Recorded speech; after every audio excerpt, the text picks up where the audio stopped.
युसल्लूना Alan नबी या अय्युहल्लज़ीना आमनू सल्लु अलैहि वसल्लिमू तस्लीमा अल्लाहुम्मा सल्लि अला सय्यिदिना मौलाना मुहम्मद व अला आलिहि।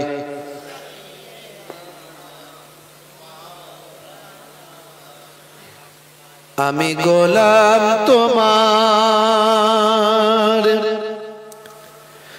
हे परवार,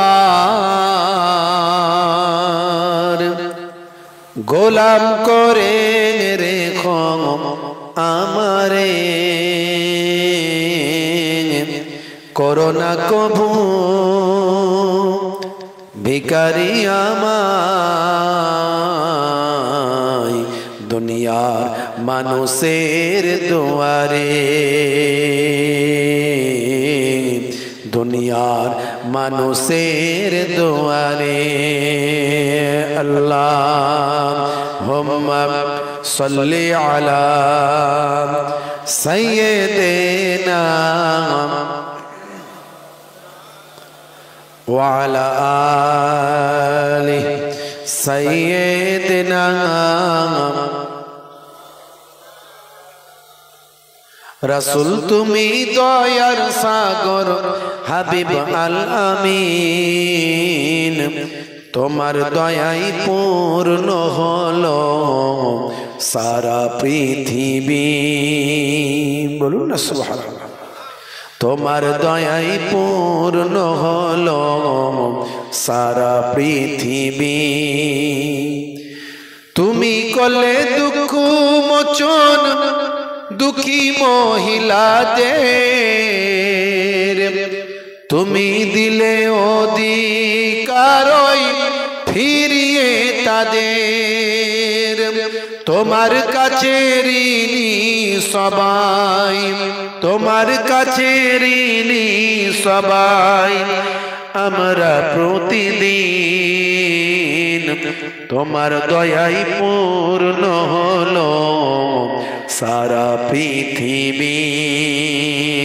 अल्लाहुम्मा सल्लि अला मौलाना मुहम्मद व अला आलिहि।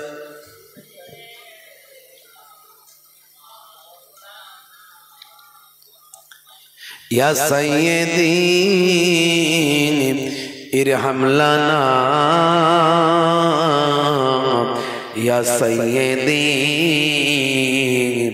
इरहम लना, या सय्यदी इरहम लना, या सय्यदी इरहम लना। अल्लाह अल्लाह अल्लाह अल्लाह अल्लाह सुबहान अल्लाह। अल्लाहु अल्लाह अल्लाहु अल्लाह अल्लाहु अल्लाह अल्लाहु अल्लाह अल्लाहु अल्लाह अल्लाहु अल्लाह अल्लाहु अल्लाह अल्लाहु अल्लाह। बलगल उला बिकमालिही कशवत दुजा बेजमालिही। हसनत जामी व खिसालिही सल्लु अलैहि व आलिहि। अल्लाह अल्लाह अल्लाह अल्लाह अल्लाह अल्लाह सुबहान अल्लाह। अल्लाहुम्मा सल्लि अला सय्यिदिना مولانا محمد وعلى آله.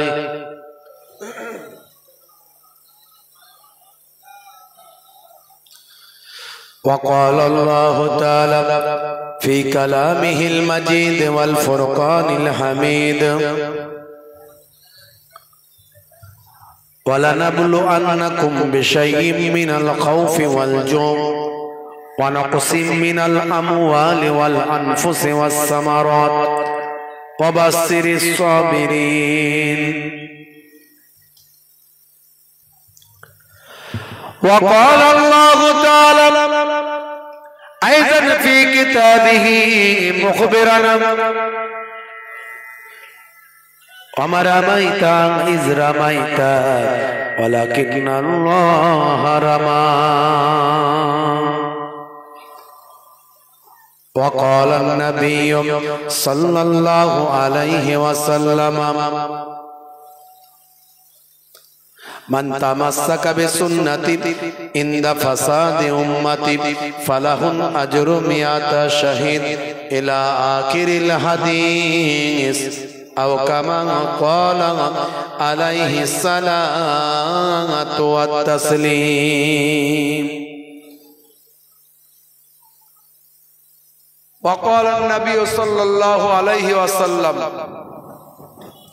ووفاتي خير لكم تؤرز علي أعمالكم وما رأيت من خير فحمدت الله عليه وما رأيت من شر فاستغفرت الله لكم إلى آخر الحديث أو كما قال عليه الصلاة والسلام.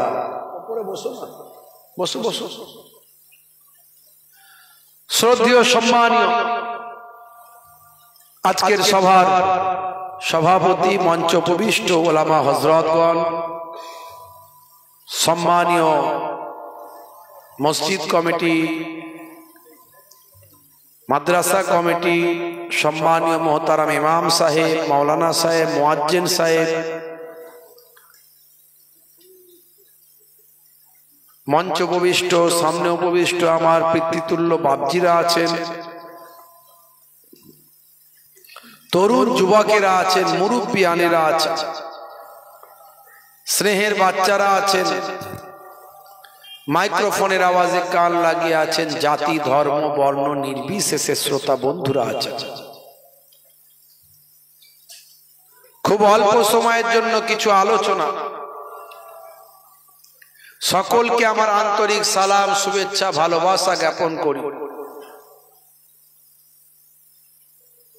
আমরা পাক মাহফিলে একটু উপস্থিত হয়েছি, কিছু সময় দুনিয়ার সমস্ত কাজকর্ম ব্যস্ততাকে দূরে সরিয়ে দিয়ে কিছু সময়ের জন্য আমরা একটু জিকরুল্লাহ, জিকরুন নবীর মাহফিলে এসে বসেছি। কিতাবের মধ্যে দেখতে পাওয়া যায় ইন্দা জিকরি সোলাহায়ে তানজিলুর রহমান, যেখানে আল্লাহর মাহবুব বান্দাদের কথা আলোচনা করা হয়, যেখানে আল্লাহর সালেহ বান্দাদের কথা আলোচনা করা হয়, সেই জায়গাতে আমার আল্লাহ তাআলার রহমত নাজিল হয়। এই রহমতি মাহফিলে আমরা উপস্থিত হয়েছি। কিতাবের মধ্যে দেখতে পাওয়া যায় যে জায়গায় জান্নাতের বাগান কায়েম করা হয়, সেই জায়গায় একদল মালাইকা ফারিস্তা এসে হাজির হয়।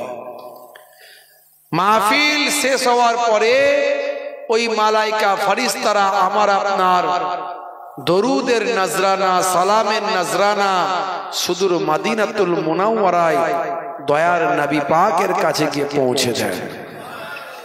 আর একদল মালাইকা ফারিস্তারা আমার আল্লাহর দরবারে গিয়ে পৌঁছে যান।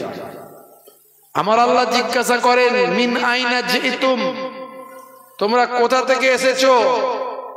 তারা বলেন যে না মিনাল অমুক জায়গা, আমরা এই বসিরহাটের এই যে আজকের কি জায়গা জানো, এটা হরিকাটি গ্রাম থেকে এসেছে। সেখানে কি হচ্ছিল আল্লাহ সব জানেন।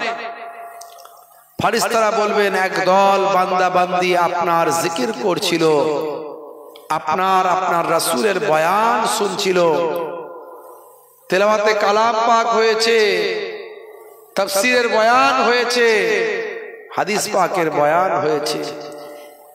আল্লাহ বলবেন খুশি হয়ে, তারা আমার কাছে কি চায়, ফাআইয়ু সাইয়িন ইয়াতলুবুন, তারা আমার কাছে কি তলব করে। ফেরেশতারা বলবে তারা আপনার কাছে একটা জিনিসই তলব করে, সেটা হলো আপনার দয়ার জান্নাত। আল্লাহ রাব্বুল আলামিন বলবেন যাও, তারা নিজেদের আরামকে হারাম করে, কষ্ট করে জান্নাতের বাগানে বসে বসে ঠান্ডায় জিক্রুল্লাহ জিক্রুন নবীর বয়ান শুনেছে, আমি আল্লাহ তাআলা তাদের দোয়াকে কবুল করে নিয়েছি। হে তরুণ যুবকেরা, হে আমার বন্ধুরা, শুনে রেখে দিন বাবা, জেনে রেখে দেন, আমার আল্লাহ বলেন কোরআন মাজিদের ভিতরে, ইন্নাল্লাযীনা আমানু ওয়া আমিলুস সালিহাত কানাত লাহুম জান্নাতুল ফিরদাউসি নুজুলা, যারা ঈমানটা এনেছে সেই মতো আমলটা করেছে, তাদের জন্য আমি আল্লাহ আমার দয়ার জান্নাত জান্নাতুল ফিরদাউস দান করে দিলাম। হে জওয়ান যুবকেরা, এর জন্য আমাদের কি করতে হবে? প্রথমে ঈমানটাকে আনতে হবে। আল্লাহর পুরস্কার যদি আমরা পেতে চাই, এই পৃথিবী ছেড়ে বিদায় নেওয়ার পরে যদি আমাদের রূহটা ইল্লিনের জমিনে, ইল্লিনের মাকামে যদি অধিষ্ঠিত করতে চাই, তাহলে আপনাকে আমাকে কি করতে হবে? দুটো জিনিস করতে হবে। কাজ হলো দুটো। কটা কাজ? দুটো কাজ। একটা হলো ঈমান, ইন্নাল্লাযীনা আমানু, নিশ্চয় যারা ঈমান এনেছে, ঈমানটা প্রথমে আনতে হবে। এখন বলুন তো দেখি, আমরা ঈমান এনেছি না আনিনি? নিশ্চয় ঈমান এনেছি বলি জান্নাতের বাগানে বসেছি, কিন্তু আমাদের ঈমানের ভিতরে অনেক গলদ আছে। ঈমানটা পরিপূর্ণতা এখনো সবাইয়ের, ভাই আমার ঈমানের কমপ্লিট ঈমান, পরিপূর্ণতা ঈমানের আমাদের অনেকের নাই। আমরা বলি ঈমানদার, আবার আমরা বলি ভালো ডাক্তারকে দেখালি তাই তো ভালো হলো, না তো লোকটা মরেই যেত। আচ্ছা বলুন তো, লোকটাকে বাঁচানোর মালিক ডাক্তার না আল্লাহ? তাহলে এই যে কথাটা বললেন, তার মানে আপনার ঈমানের দুর্বলতা আছে, প্রমাণ পাওয়া গেল। আপনি যদি বলতেন ডাক্তারের ওসিলায় আল্লাহ বাঁচালো, ঠিক ছিল, কিন্তু আপনার কথার মধ্যে গন্ডগোল হয়ে গেল। অনেকে বলে 10 যেখানে খোদা সেখানে আছে না নাই? 10 যেখানে খোদা সেখানে, এখানে আমরা অনেকগুলো 10 আছি, তাহলে খোদা কি অনেক হলো নাকি? বলুন নাউজুবিল্লাহ। হে তরুণ যুবকেরা, হে আমার বন্ধুরা, শুনে রেখে দিন বাবা। অনেকে বলে ওপরে খোদা, নিচে তুমি, তাই তো আমি বেঁচে আছি। তুমি আছো বলেই তো আমি আছি, তুমি দেখছো বলেই তো আমি বেঁচে আছি। এইরকম মানুষকে তেলানোর জন্য, মানুষকে সন্তুষ্ট করার জন্য কথাগুলো বলে, এগুলো ঈমানের খেলাফ। হে তরুণ যুবকেরা, আল্লাহ বললেন পরিপূর্ণ ঈমানদার হতে হবে। পরিপূর্ণ ঈমানদার মানে কি জিনিস? পরিপূর্ণ ঈমানদার মানে যেটা মুখে আপনি স্বীকার করছেন, সেটা অন্তরে বিশ্বাস করতে হবে। আর অন্তরে যখন বিশ্বাস করছেন, কার্যে পরিণত করতে হবে। তাসদীকুম বিল কাল ওয়া তাকরীরুম বিল লিসান ওয়া আমাল বিল আরকান। মুখে স্বীকার, অন্তরে বিশ্বাস, কার্যে পরিণত করা, এই তিনটে জিনিসের সংমিশ্রণের নাম হলো কমপ্লিট ঈমান।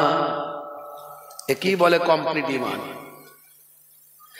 হে তরুণ যুবকেরা, হে আমার বন্ধুরা, আপনাকে আমাকে প্রথমে সবচেয়ে আগে ঈমানদার হতে হবে। তারপরে আপনাকে আমাকে ঈমানকে কমপ্লিট করার পরে আপনাকে আমাকে আমলের দিকে যেতে হবে। আমলটা করতে হবে পরিপূর্ণভাবে। অনেকে লোক দেখানোর জন্য আমল করে, নামাজও পড়ছে, চিটিং বাজিও করছে, দাঁড়িয়ে রেখেছে, ধাপ্পা বাজিও করছে, নামাজ রোজা দিন ধর্ম করে ভাই আমার হিংসা হাসাদ ফাসাদ নিয়ে আছে। এমন অনেক নামাজি, এমন অনেক দাড়িওয়ালা, এমন অনেক আলেম আমি দেখেছি যার বাপের বিরুদ্ধে হাইকোর্টে মামলা চলছে। বলেন এবারে কি নামাজি মানুষ দাড়িওয়ালা বড় মাওলানা, আবার বাপের বিরুদ্ধে মামলা। হ্যাঁ, কমিটির ছেড়ে একটু তিরপলগুলো বিছিয়ে দাও না, তিরপলগুলো বিছিয়ে দিলে আস্তে আস্তে লোক বসবে না, দাঁড়িয়ে থাকবে। বাপেরা আমার প্রয়োজনে উঠবেন, আমি উঠতে বারণ করছি না, তবে মজলিসটাকে সুন্দর করে ফেললে আল্লাহ খুশি হয়ে যাবে। মজলিসটাকে সুন্দর করলে আল্লাহ খুশি। আবার প্রয়োজনে আপনাদেরকে উঠতে হবে, উঠবেন।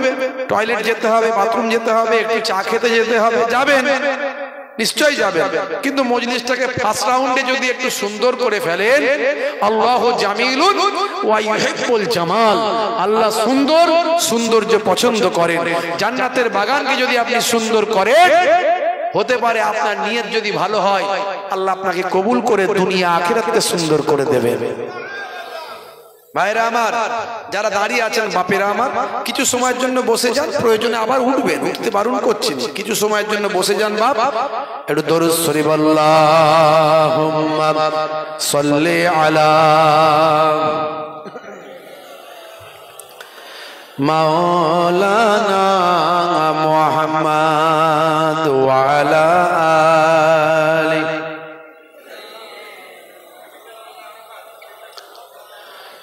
হাজারো ব্যথা বেদনার পরে ফিরে আসুনি তুমি আপন ঘরে,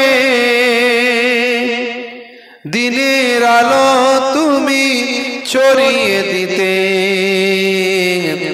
চলে গেলে মদিনায় মক্কা ছেড়ে। হে রাসূল তোমাকে ভুলি আমি কেমন করে, হে রাসূল তোমাকে ভুলি আমি কেমন করে।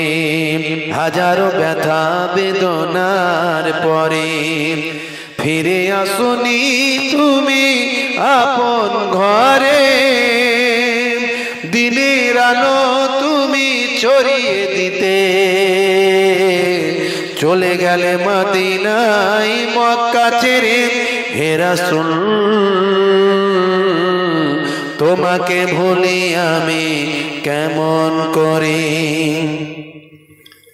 কে না কে দিন প্রচারের কাজে নিজেকে দিয়ে ছবি নিয়ে, তাইফের কাফেরেরা চিনল না আলো, দুষ্ট ছেলেদের পিছু দিল লেলিয়ে।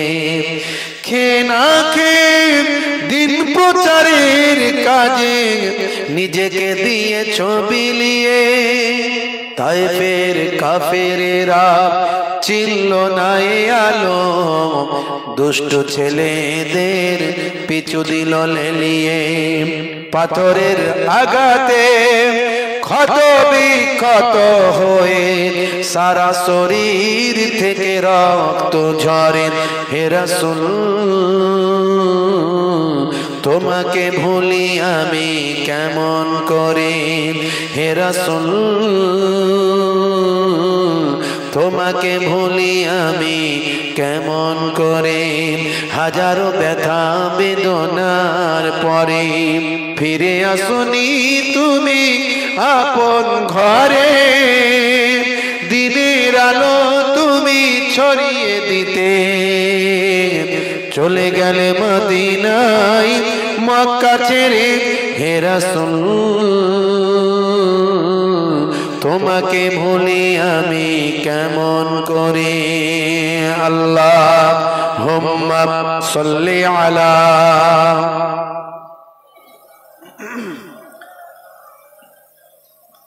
ওয়া আলা আলিহি। হেরার গুহায় তোমারই ধ্যান, আসমান থেকে নামে আল কোরআন।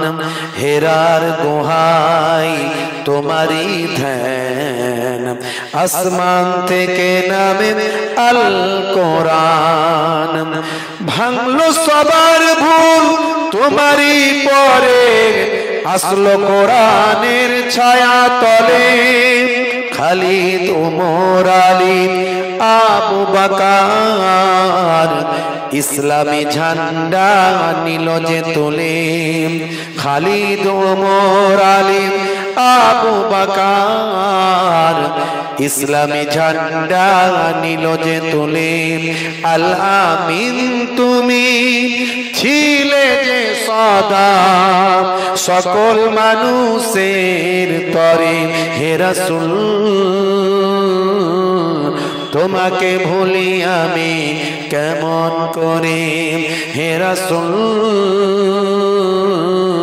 তোমাকে ভুলি আমি কেমন করে, হাজারো ব্যথা বেদনার পরে ফিরে আসুনি তুমি আপন ঘরে,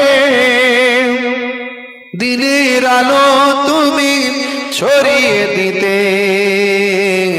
চলে গেলে মদিনায় মক্কা ছেড়ে, হে রাসূল তোমাকে ভুলি আমি কেমন করে, হে রাসূল তোমাকে ভুলি আমি কেমন করে। আল্লাহুম্মা সাল্লি আলা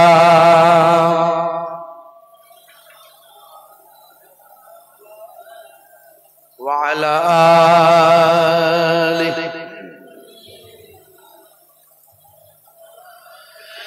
হে তরুণ যুবকেরা, হে আমার বন্ধুরা, শুনে রেখে দিন বাবা, যে কথা বলছিলাম, তাহলে আপনাকে আমাকে আগে ঈমানটা মজবুত করতে হবে। আল্লাহর পুরস্কার পেতে গেলে, আল্লাহর নৈকট্য লাভ করতে গেলে দুটো জিনিস কি কে, ইন্নাল্লাযীনা আমানু, প্রথমে তোমাদেরকে ঈমানদার হতে হবে, ওয়া আমিলুস সালিহাত, তারপর নেক কাজ ভালো কাজ করতে হবে। এই দুটো জিনিস, একটা হলো ঈমানদার আর একটা হলো ভালো কাজ। ভালো কাজগুলো আমরা করি, কিন্তু তার সঙ্গে খুলুসিয়াতের ভাই আমার, আমাদের আন্তরিকতার অভাব অনেক সময় ঘটে। নামাজও পড়ছে, চিটিংবাজিও করছে, দাঁড়িয়েও রেখেছে, ধাপ্পাবাজিও করছে, আছে না নাই? দাঁড়িয়ে রেখে বিড়ির টান, মারাত্মক ব্যাপার, আছে না নাই? চাচা আমার আসরের নামাজ পড়ছে আর পকেটে ঘরে ঘড়ি বিড়ি নড়ছে খসখস খসখস করে। কি হলো চাচা? আর বলো না, একটু বুঝতে তো পারছো নেশার একটু ব্যাপার আছে। আসরের নামাজ পড়ে চাচা আমার যাচ্ছে, মাথা থেকে টুপিটা খোলার টাইম হয় না, ঘড়ি বিড়ি মুখে লাগিয়ে ফস করে লাইটিং মেরে দিয়েছে, বুঝতে পারছি, টান মারতে মারতে বেরিয়ে যাচ্ছে। আমল আমরা করি, কিন্তু খুলুসিয়াত, আন্তরিকতা, স্বচ্ছতা, পরিপূর্ণতা, এটার একটু অভাব হয়ে যায়। হে তরুণ যুবকেরা, হে আমার বন্ধুরা, শুনে রেখে দিন বাবা, জেনে রেখে দেন, নেক আমলটা করতে হবে। শুধু নামাজ, রোজা, হজ, যাকাত এগুলো শুধু নেক আমল তা নয়, এর সঙ্গে সঙ্গে আরো নেক আমল আছে। কথা যখন বলবেন হাসি মুখে বলবেন, মিষ্টি কথা বলবেন। এমনকি আপনাকে যখন কেউ কথা শোনাবেন, তার দুঃখের কথা, কষ্টের কথা, আপনি তার দুঃখের কথা শুনবেন, পুরোটা শুনবেন, শুনতে শুনতে চলে যাবেন না। আমার নবীর কাছে যদি কেউ তার দুঃখের কথা, কষ্টের কথা বলতেন, যতক্ষণ না তার কথাটা শেষ হতো, আমার আপনার নবী তার কথাটা পুরোটা শুনতেন। একজন প্রফেসর রীতা কুন্ডু, একজন মহিলা, আমার নবীর শিষ্যা। সেই মহিলা বলছেন, কেন আমি নবীর শিষ্যা হলাম? শুনে রেখে দাও, আমি একজন শিক্ষিতা নারী, আমি একজন প্রফেসর, আমি আমার নবীর শিষ্যা কেন হলাম? তার কারণ হলো, আমি দীর্ঘদিন ধরে বিভিন্ন ধর্মশাস্ত্রগুলো নিয়ে অধ্যয়ন করলাম। আমি অধ্যয়ন করে দেখতে পেলাম, হায় রে হায়, আমার যা মনের কষ্ট, দুঃখ, যন্ত্রণা আজ যেগুলো আমি ফিল করছি, সেগুলো যেন আমার নবী 1450 বছর আগে আমার জন্য সেই ফিল করা সমস্যাগুলো, আমার সমস্যাগুলোর সমাধান দয়ার নবী 1450 বছর আগে যেন আমাকে দিয়েছেন। আমি রীতাকুণ্ড অবাক হয়ে গেলাম। আমি পড়তে পড়তে পেলাম, আমি অনেক সময় লক্ষ্য করেছি আমার মনের কষ্ট কেউ শুনতে চায় না। আমি যদি আমার মনের দুঃখ কষ্টটা কাউকে বলি, সে তার মনের কষ্ট সঙ্গে সঙ্গে আমাকে শোনায়। আমার কথা শেষ হওয়ার আগেই তার কথাটা শোনাতে শুরু করে। আমার মনের কষ্ট, দুঃখ, যন্ত্রণা মন দিয়ে কাউকে শোনাতে পারলাম না। আমি আমার এই ঘটনা পড়তে পড়তে আমি আমার দুঃখের যন্ত্রণার কথা মনে পড়ে গেল।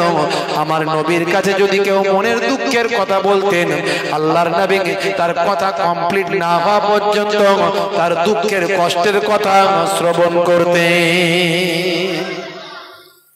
আপনাকে যদি আমার মনের দুঃখের কথা বলি, ভাই শরীরটা খুব খারাপ, বাড়িতে বড় বিপদের মধ্যে আছি, তোমার ভাবিরও শরীর খারাপ, বাচ্চাগুলো, তখন এই কথা শেষ হবে না, তার আগে ওই লোকটা বলবে, আর বলিস না ভাই, আমারও একই অবস্থা।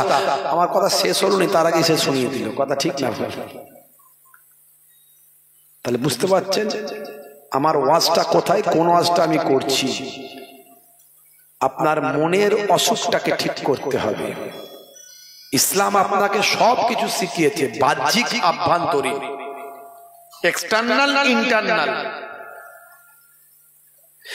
হে তরুণ যুবকেরা, আল্লাহর নবী যখন কথা বলতেন, হেসে হেসে মুচকি হাসি দিয়ে, হাসি হাসি মুখ নিয়ে কথা বলতেন। হে তরুণ যুবকেরা, আল্লাহর নবীর চেহারাখানা দেখে কেউ ভয় পেত না। আল্লাহর নবীর সঙ্গে কথা বলার সাহস সবারই থাকতো। একটা বাচ্চা ছেলে, সেও নবীর সঙ্গে কথা বলার সাহস হতো। একজন বৃদ্ধ, বৃদ্ধা মহিলা, বৃদ্ধ বুড়ি মা, বৃদ্ধ মা, সেও নবীর সামনে কথা বলার তার সাহস হতো। হে তরুণ যুবকেরা, ঈদের দিনে আল্লাহর নবী ওয়াজ করছেন। নবীর দয়ার নবী যখন ওয়াজ করতেন, সাহাবাই কেরামেরা তো মনোযোগ দিয়ে শুনতেন। এ তো আর আমাদের মতো বক্তা, আমাদের মতো শ্রোতা নয়। বক্তা হলেন নবী আর শ্রোতা হলেন সাহাবারা। যে সাহাবাই কেরামদের কথা আল্লাহর নবী বলেন, আসহাবিকান নাজুম বিআইহিম ইক্তাদাইতুম ইহতাদাইতুম। আমার সাহাবাই কেরামরা হলো আকাশের নক্ষত্রের ন্যায়। যদি কেউ আমার কোন সাহাবীকে ইক্তেদা করে, ইহতাদাইতুম, তোমরা হেদায়েত প্রাপ্ত হয়ে যাবে। তোমরা যদি আমার সাহাবীদেরকে ইক্তেদা করো, তোমরা হেদায়েত প্রাপ্ত হয়ে যাবে। আমার সাহাবীরা হলেন আকাশের নক্ষত্রের ন্যায়, এক একজন স্টার। বুঝতে পারছেন? আল্লাহর নবীর দেওয়া সার্টিফিকেট সাহাবায়ে কেরাম। কত রকমের বক্তা বেরিয়েছে। একটা বক্তার ভিডিও আমাকে পাঠালো একজন, বলছে বক্তা বলছে আবু বকর সিদ্দিক রাদিয়াল্লাহু তাআলা আনহু, তার এত সুন্দর করে বলছে না, বেয়াদব বক্তা তো। এখন দুই ধরনের বক্তার ওয়াজ আপনারা শুনতে পাবেন, একটা আদব ওয়ালা বক্তা, একটা বেয়াদব ওয়ালা বক্তা। একটা হলো হুসাইনি ঘরানার ইমাম হুসাইনি হুজুরের ভালোবাসার হুসাইনি ঘরানার বক্তা, আর একটা পাবেন এজিদি ঘরানার বক্তা। দুই ধরনের। কি করে বুঝবেন? পরীক্ষা কি করে করবেন?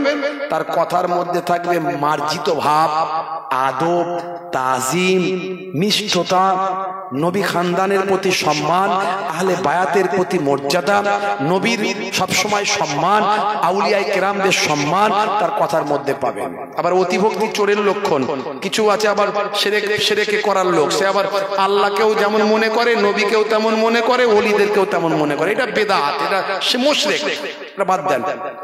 আর একটা হলো বক্তাদের আপনি পাবেন, তারা হলো আল্লাহকেও সম্মান দিয়ে কথা বলে না, আল্লাহর প্রতিও তাদের ভক্তি সে শ্রদ্ধা সেরকম, আর নবীর প্রতিও তাদের ভক্তি শ্রদ্ধা সেরকম নাই। আর নবীর খানদান, আহলে বায়াত আর ওলিয়া উলিয়াদের কথা বলতে গেলে তারা তো তুচ্ছ তাচ্ছিল্যের সঙ্গে কথাবার্তা বলে ফেলে। এটা আমাদের বুঝে নিতে হবে। বক্তা বলছে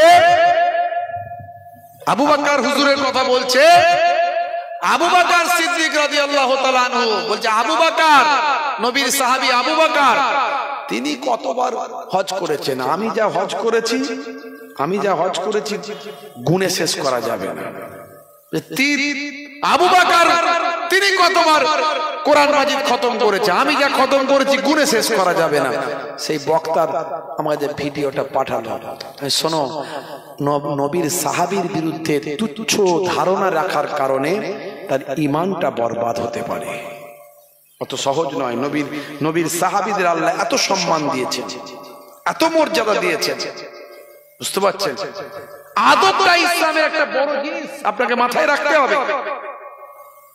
এই জন্য আমরা মুজাদ্দিদুজ জামানকে মানি, তিনি আমাদের আদব শিখিয়েছেন। এই জন্য বসিরার আল্লামা হুজুর এত বড় আলেম হওয়ার পরেও ওয়েস্ট বেঙ্গলের 1 নম্বর আলেম তৎকালীন যুগে বসিরার আল্লামা হুজুর কলকাতা আলিয়া মাদ্রাসায় যতদিন পড়াশোনা করেছেন, পশ্চিমবঙ্গের 1 নম্বর মাদ্রাসা সেটা, সেই মাদ্রাসা ব্রিটিশ আমলের, সেই মাদ্রাসায় যতদিন পড়েছেন বসিরাট হুজুরের ওপরে কেউ উঠতে পারেনি, সব নিচে। সেই বসিরাট হুজুর দেখলেন জগৎ বিখ্যাত আলেম ফুরফুরার পীর মুজাদ্দিদুজ জামান, সবাই তো 6টা হাদিসের আলেম হয়, বুখারী, মুসলিম, তিরমিজি, আবু দাউদ, নাসাই, ইবনে মাজাহ।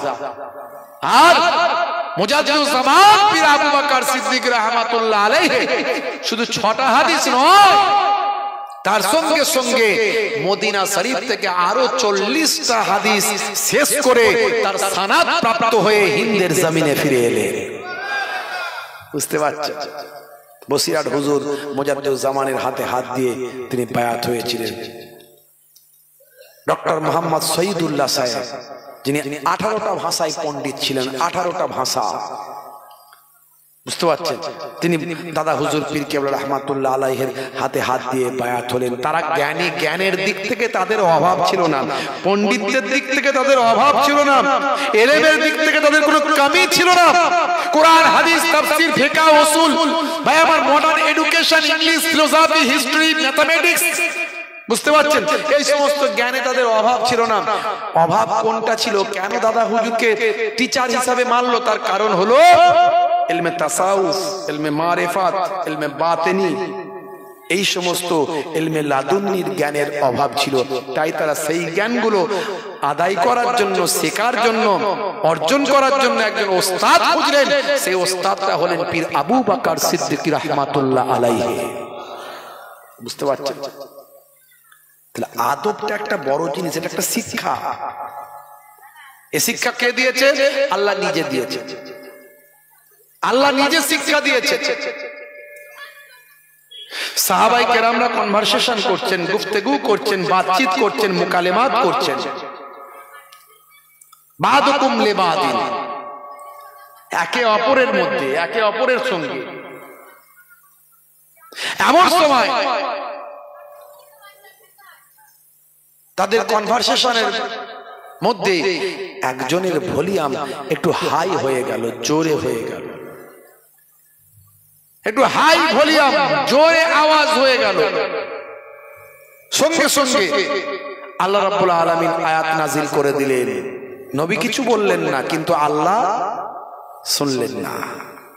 কোরআনের আয়াত খুলুন, পাবেন, ইয়া আইয়ুহাল্লাযীনা আমানু লা তারফাউ আসওয়াতাকুম ফাওকা সাউতিন নবী, সাবধান, তোমাদের আওয়াজটা আমার রাসূলের আওয়াজের থেকে যেন জোরে না হয়ে যায়। আমার নবীর আওয়াজের থেকে, ভলিউমের থেকে তোমাদের ভলিউমটা যদি জোরে হয়ে যায়, ওই আয়াতের শেষে আল্লাহ বললেন আনতাহাবাতা আমালুকুম ওয়া আনতুম লা তাশউরুন, তোমাদের আমলগুলো কোনটা দিয়ে বেরিয়ে চলে যাবে, টের পাবে না, বুঝতে পারবে না। নামাজ নামায়েসি হয়ে যাবে, দাড়ি টুপি অ্যাডভার্টাইজার হয়ে যাবে, সব দেখানো হয়ে যাবে। আচ্ছা বলুন, এই মাসালা কি শুধু সেদিনকার জন্য না এখনকারের জন্য? এখনো যদি নবীর শানে যদি কেউ বেয়াদবি করে, তাহলে আমল বরবাদ হবে। এই আয়াত দ্বারা প্রমাণ হয় কি হয় না? আমি আপনি ভাবছি বিরাট বড় নামাজি আছি, বিরাট বড় সুফি দরবেশ আছি, কিন্তু আমার আপনার আমলগুলো যে কোনটা দিয়ে বরবাদ হয়ে গেছে আমরা বুঝতেই পারিনি। হে তরুণ যুবকেরা, হে আমার বন্ধুরা, শুনে রেখে দিন বাবা, জেনে রেখে দেন, আল্লাহর নবী ওয়াজ করছেন, সাহাবায়ে কেরামেরা ওয়াজ শুনছেন, এমন ওয়াজ শুনছেন মনোযোগ দিয়ে। এ তো আমাদের মতো বক্তা শ্রোতা নয়, নবী বক্তা, সাহাবায়ে কেরামেরা শ্রোতা। এত মনোযোগ দিয়ে সাহাবায়ে কেরামেরা শুনেন। সাহাবায়ে কেরামেরা যখন ওয়াজ শুনতেন, উড়ন্ত পাখিগুলো সাহাবায়ে কেরামদের কাঁধে এসে বসতো, মাথায় এসে বসতো। পাখি বুঝতে পারতো না কোনো মানুষের মাথায় কাঁধে বসেছে, আর সাহাবীরাও বুঝতে পারতেন না আমাদের মাথায় পাখি বসেছে, কাঁধে বসেছে। এত মনোযোগ দিয়ে তারা কনসেন্ট্রেশন দিয়ে আল্লাহর নবীর ওয়াজ তারা শুনতেন। এই রকম জরুরি আলোচনা। হে তরুণ যুবকেরা, ঈদের দিনে নবী আমার ওয়াজ করছেন, এমন সময় একজন বাচ্চা, ভাই আমার দোস্ত আমার, একজন বাচ্চা, ছোট বাচ্চা, 5-6 বছর বয়স, চোখ ভরা পানি, মুখ ভরা বেদনা, নাক দিয়ে সর্দি ঝরছে, চোখ দিয়ে পানি ঝরছে, গা দিয়ে দুর্গন্ধ, প্যান্টটা ছেঁড়া ফাটা, ঝরঝর করে কাঁদতে কাঁদতে ইয়া রাসূলুল্লাহ হাবিবাল্লাহ, ইয়া রাসূলুল্লাহ হাবিবাল্লাহ বলেন। ভাই আমার ভিড় ঠেলে পেছন সাইড থেকে সাহাবায়ে কেরামদের ভিড় ঠেলে আল্লাহর নবীর ভাই আমার সামনে পর্যন্ত আসার চেষ্টা করছেন। আল্লাহর নবী দেখতে পেয়েছেন। হে তরুণ যুবকেরা, এমন সময় নবী আমার ওয়াজ বন্ধ করলেন, জরুরি আলোচনা বন্ধ করে দিলেন, জরুরি ওয়াজ করা বন্ধ করে দিলেন। আমি আপনি হলে বলতাম, আচ্ছা দেখো তো বাচ্চাটা কেন কাঁদছে, কি চাই, এ কথা বলতাম। নবী আমার আপনার সঙ্গে কতটা তফাৎ একবার ভাবেন। নবী আমার ওয়াজ বন্ধ করে দিয়ে সঙ্গে সঙ্গে সামনে চলে গেলেন, গিয়ে বাচ্চাটাকে আগে কোনো কথা না বলে, হাদিস পাকের মধ্যে এসেছে, আগে কোলে তুলে নিয়ে এ গালে একটা চুম্বন, ও গালে একটা চুম্বন দান করে দিলেন। আগে চুমু দিলেন, তারপরে জিজ্ঞাসা করছেন কেন কাঁদছো, কেন তুমি কাঁদছো, লেমা তুবকিকা, তোমার কান্নার কারণটা কি। হে তরুণ যুবকেরা, আল্লাহর নবীর আখলাকটা ভাবুন, নবীর চরিত্রকে বাস্তবায়িত করুন, দয়ার নবীর চরিত্রকে আত্মস্থ করুন। আল্লাহর নবী কেমন আখলাক দেখাচ্ছেন। নবী আমার আগে কোলে নিলেন, এগাল একটা চুম্বন দিলেন, ওগাল একটা চুম্বন দিলেন।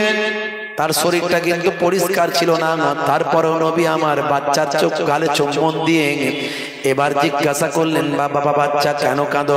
সেই সময় বাচ্চাটির চোখ ভরা পানি, বুক ভরা বেদনা নিয়ে দয়ার নবীর কাছে সব মনের কথা বলেছিল। ইয়া রাসূলুল্লাহ হাবিবাল্লাহ, আজকে ঈদের দিন, পবিত্র খুশির দিন, সকলের বাপ আছে, মা আছে, বাচ্চাদের তারা কত আনন্দ করছে, বাচ্চাদের তারা কত ভালোবাসছে, কত সুন্দরভাবে জীবন যাপন করছে। আর আজকে ঈদের দিনে, খুশির দিনে যার বাপ নাই, যার মা নাই, তার আবার কি দুঃখ দুর্দশা থাকবে হুজুর। আমার থেকে বড় দুঃখ দুর্দশা আর কার থাকতে পারে। আমি হলাম এতিম বাচ্চা, এতিমের জ্বালা যন্ত্রণা একজনই বুঝবে, এতিম নবী ছাড়া আর কে বুঝবে। আমি এতিম নবীর কাছে এসেছি সেজন্য। আল্লাহর নবী চোখ ভরা পানি, বুক ভরা বেদনা নিয়ে বললেন, হে বাবা ছেলে শুনে রেখে দাও, আজকের দিনে আমি যদি তোমার বাপ হয়ে যাই, তুমি কি আমার সন্তান হতে পারো।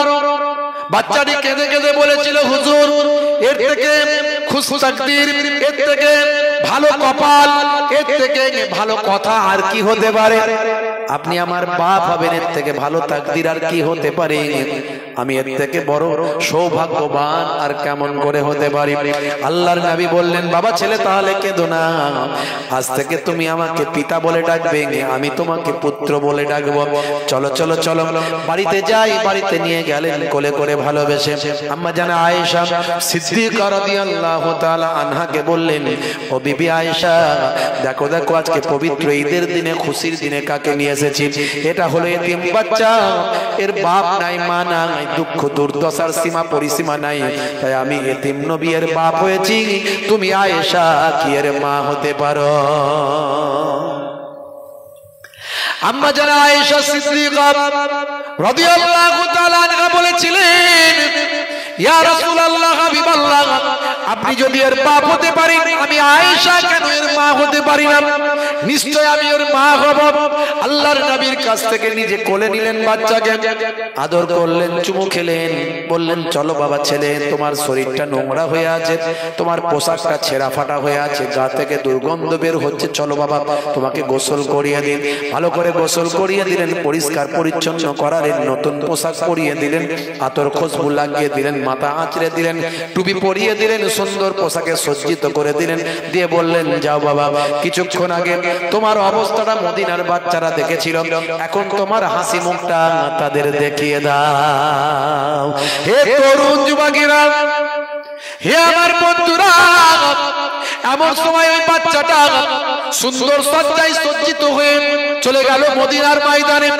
বাচ্চারা তাকে দেখলো, দেখে বললো হ্যাঁ রে বাচ্চা, কিছুক্ষণ আগে দেখলাম তুই কাঁদছিলিস, তোর নাক দিয়ে ঝরছিল সর্দি, চোখ দিয়ে পানি, গা দিয়ে দুর্গন্ধ, সারা শরীরটা ছিল নোংরায় আচ্ছন্ন, তোর প্যান্টটা ছিল, পোশাকটা ছিল ছেঁড়া ফাটা, এখন তোর কান্না মুখে কে হাসি ফোটালো?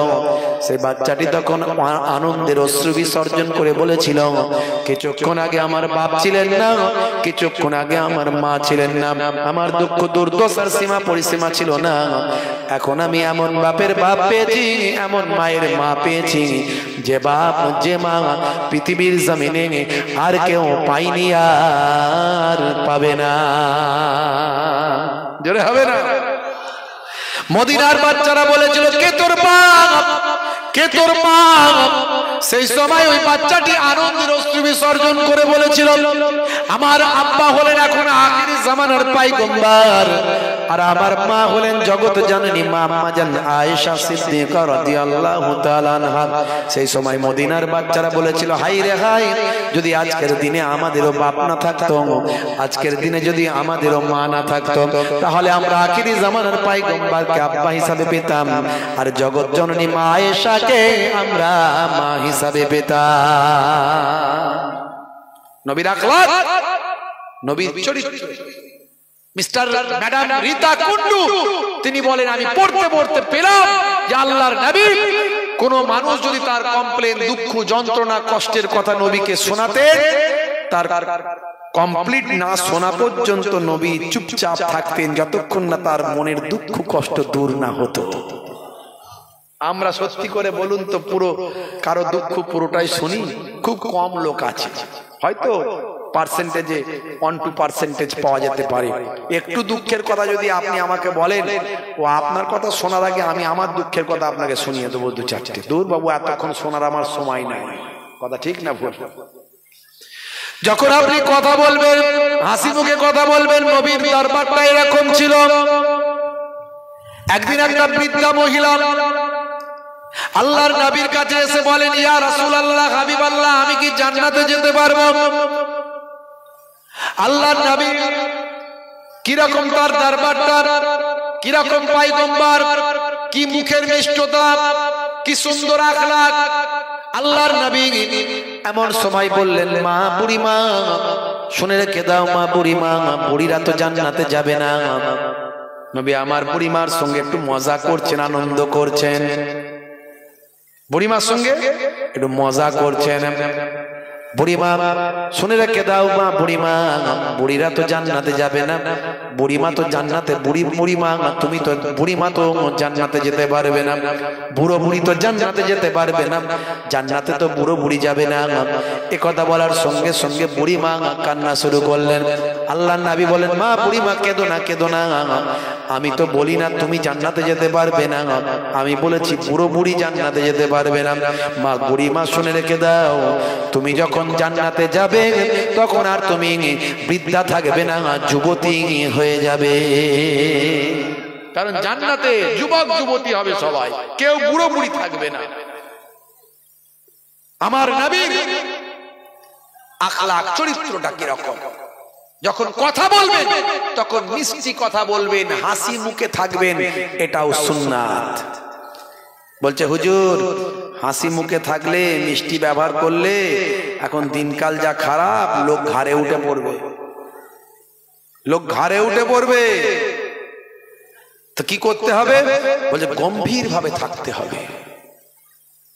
10টা কথা বললে একটা উত্তর দেবেন, 9টার উত্তর দেবেন না। তবে লোকটা কথা বলতে গেলে ভাববে বাবা কি কথা বলবো রে, বাবু রেগে যাবে নাকি। সে কি বলে হ্যাঁ, আর কি করতে হবে বলতে মাঝে মাঝে প্রয়োজন হলে মোটা গোঁপ রাখতে হবে, মোটা গোঁপ। তারপর গোঁপেতেও যদি কাজ না হয় তাহলে গোঁপ বীরাপ্পনের মতো করে ঘোরাতে হবে, তবে লোকে ভয় পাবে। আর আমার নবী হাসি মুখে কথা বলতেন, মিষ্টি কথা বলতেন, পোলাইট ব্যবহার দেখাতেন। এটাও নবীর সুন্নত। জোরে বলুন সুবহানাল্লাহ। হে তরুণ যুবকেরা, হে আমার বন্ধুরা, হে আমার মুরব্বিয়ানেরা, তাহলে আবার আপনার আমলটাকে সুন্দর করতে হবে। নামাজ পড়ছেন, নামাজে মহাব্বত রাখতে হবে। নামাজটা লোক দেখানো যেন না হয়, নামাজটা গতানুগতিক যেন না হয়। আপনি হাইব্রিড তসবি নিয়ে রাস্তায় ঘুরছেন, তসবি বের করে লোকের সামনে খাটাখাট করে গুনছেন। যদি আপনার মনে হয় লোকে আমাকে বড় তসবিওয়ালা বলবে, যদি মনে হয় লোকে আমাকে বড় আল্লাহওয়ালা বলবে, যদি মনে হয় লোকে আমাকে বড় নামাজি বলবে, চাচা বলছেন, চাচা ভাইপোকে বলছে, হারা ভাইপো গত রাতের বেলা 1:30টার সময় কুকুরটা কেন চেঁচাচ্ছিল জানিস? বলে চাচা আমি কি করে জানবো, আমি তো 10টায় শুয়ে পড়ি আর সকালে ঘুম থেকে উঠি, আমি কি আর কুকুরের আওয়াজ পাই? তুমি অত রাত্রে কি করছিলে? বলে তুই বাবা জানিস না, প্রতিদিন আমি তাহাজ্জুদের নামাজ না পড়লে আমার রাত কাটে না। তোমার যদি এই কথাটা শোনানোর উদ্দেশ্য হয় যে তুমি তাহাজ্জুদের নামাজ পড়া বান্দা, তাহলে মনে রাখবে তোমার ওই নামাজের মধ্যে একটু খুঁত ঢুকে গেল, আল্লাহ কবুল করবে কিনা গ্যারান্টি দেওয়া যাবে না। হে তরুণ যুবকেরা, আন্তরিকতা দরকার আপনার আমলের মধ্যে। ভাই আমার, আপনার আমলটা পরিপূর্ণতা হওয়া দরকার। হে মুসলমান, তাহলে দুটো জিনিস দরকার, একটা হলো ঈমানে পরিপূর্ণতা, আর একটা হলো আমলে পরিপূর্ণতা। এই দুটো জিনিস যদি আপনি কমপ্লিট করতে পারেন, আল্লাহ বলেন আমার কাছে মহা পুরস্কার রাখা আছে, সেই পুরস্কারটার নাম হলো জান্নাত। জোরে হবে না ভাইরা আমার, তরুণ যুবকেরা আমার, মুরব্বিয়ানেরা আমার, হে জওয়ান যুবকেরা, হে আমার বন্ধুরা, হে আমার মুরব্বিয়ানেরা, শুনে রেখে দিন বাবা। তাহলে এর জন্য আপনাকে আমাকে সুন্দর আমল করতে হবে। আমলগুলোর মধ্যে সবচেয়ে বড় আমল হলো নামাজ, সবচেয়ে বড় ইবাদত হলো নামাজ, সবচেয়ে বড় ইবাদত হলো রোজা। এই রমজান মাস আসছে, রোজা, এই রোজার মাসে সামান্য ভাই আমার গ্যাস হচ্ছে, অম্বল হচ্ছে বলে অনেকে রোজা ছেড়ে দেয়। মনে রাখবেন এসব অজুহাত আল্লাহর দরবারে চলবে না। আপনি রোজা ছাড়তে পারবেন না। একটা রোজা যদি ইচ্ছাকৃতভাবে ছেড়ে দেন, তার কাফারা হবে 60টা ধারাবাহিক রোজা। পরপর 60 খানা রোজা রাখলে একটা ফরজ রোজার কাফারা বলা হয়েছে। আবার এই 60টার ভিতরে যদি একটা ইচ্ছাকৃতভাবে ছেড়ে যায়, আবার তার কাফারা লাগবে 60টা রোজা। এইভাবে সারা জীবন রাখলেও একটা ভাই আমার ফরজ রোজার হক আদায় করা হবে না। হে তরুণ যুবকেরা, এই রমজান মাসে রোজা আপনারা আমার জন্য আল্লাহ ফরজ করেছেন। ইয়া আইয়ুহাল্লাযীনা আমানু কুতিবা আলাইকুমুস সিয়াম কামা কুতিবা আলাল্লাযীনা মিন ক্বাবলিকুম লাআল্লাকুম তাত্তাকুন। আমার আল্লাহ বলছেন তোমরা মুত্তাকি বান্দা হয়ে যাবে। তোমাদের পূর্ববর্তীদের উপরও রমজানের রোজা ফরজ করা হয়েছিল। রমজানের রোজা রাখবেন। রোজার মধ্যে যেমন আমাদের মহাব্বত থাকে, ভালোবাসা থাকে, আমরা দেখানোর জন্য রোজা রাখি না। যারা আমরা রোজা রাখি তারা দেখানোর জন্য রাখি না, কারণ আমরা ইচ্ছা করলে ঘরের ভিতর ঢুকে পানি খেতে পারতাম, খাবার খেতে পারতাম। কিন্তু যারা রোজা রাখে তারা কখনো খায় না, তারা লুকিয়ে খায় না, গোপনে খায় না, পানিতে ডুবুক দিয়েও পানি এক গাল খেয়ে নেয় না, কারণ সে আল্লাহর নৈকট্য হাসিল করার জন্য আল্লাহর প্রতি ইবাদতটা পরিপূর্ণতার সঙ্গে পালন করছে। এইভাবে রমজানের রোজা যেমন আমরা পরিপূর্ণতার সঙ্গে রাখি, সমস্ত আমলগুলো আমাদের পরিপূর্ণতার সঙ্গে করতে হবে। তবে মনে রাখবেন হে তরুণ যুবকেরা, আমার আল্লাহ আপনাকে আমাকে ইবাদতের জন্য পাঠিয়েছেন, ইবাদত ছাড়া অন্য কোনো উদ্দেশ্যে আমার আল্লাহ পাঠাননি। কোরআন মাজিদে তাই বলেছেন, মা খালাকতুল জিন্না ওয়াল ইনসা ইল্লা লিয়াবুদুন। জোরে হবে না? আল্লাহ বলছেন বান্দারে, হে দুনিয়ার মানুষ শোনো, আমি তোমাদের ইবাদতের জন্য পাঠিয়েছি, ইবাদত করার জন্য তোমাদের পাঠিয়েছি। তোমরা ইবাদতটা আমার ভুলে যেও না। কেমন করে কুফরি করো, কেমন করে নাফরমানি করো, কেমন করে আমি আল্লাহর ইবাদত ভুলে যাও। কাইফা তাকফুরুন, তোমরা কেমন করে কুফরি করো। তোমরা ছিলে মৃত, ফাআহিয়াকুম, আমি তোমাদের জীবন দান করেছি। সুম্মা ইউমীতুকুম, আবার তোমরা মারা যাবে, এই পৃথিবী থেকে মারা যাবে। সুম্মা ইউহয়িকুম, আবার তোমাদের জিন্দা জীবিত করা হবে। এই পৃথিবী থেকে মারা যাওয়ার পরে এক সময় তোমাদেরকে আবার হযরত ইসরাফিল আলাইহিস সালাম যখন সিংহায় ফুঁক দেবেন, বাঁশি যখন বাজাবেন, সমস্ত মৃতরা জীবিত হয়ে যাবে। ধুলোর সঙ্গে পানির সঙ্গে যেখানে আপনার জিসম মিশে গিয়ে ধুলো হয়ে যাক, আপনার নাভি হলো জার, এই নাভির সঙ্গে আল্লাহ এসে আবার একত্রিত করে কিয়ামতের ময়দান হাজির করে দেবে। হে তরুণ যুবকেরা, আল্লাহ বলছেন বান্দারে, সুম্মা ইলাইহি তুরজাউন, তোমাদেরকে আমি আল্লাহ আমার কাছে ফিরতে হবে। সুতরাং তোমরা আমি আল্লাহকে ভয় করো, আমি আল্লাহর ইবাদত করো, আমি আল্লাহর সঙ্গে নাফরমানি করো না, আমি আল্লাহর নির্দেশগুলো মেনে চলো, আমি আল্লাহকে ভয় করো। ভয়টা করার মতো ভয় করো। আমি আল্লাহকে ভয় করার মতো ভয় করলে তুমি আর অপরাধ করতে পারবে না। তুমি সর্বক্ষেত্রে মনে করবে আমার আল্লাহ সব খবর রেখেছেন। ইন্নাহু আলিমুম বিজাতিস সুদূর, অন্তরের খবর তোমার আল্লাহ জানেন তুমি কি চাইছো। ভাইরা আমার, তরুণ যুবকেরা আমার, হে আমার মুরব্বিয়ানেরা, আল্লাহকে ভয় করতে গেলে আল্লাহর নির্দেশনাকে মেনে চলতে হবে।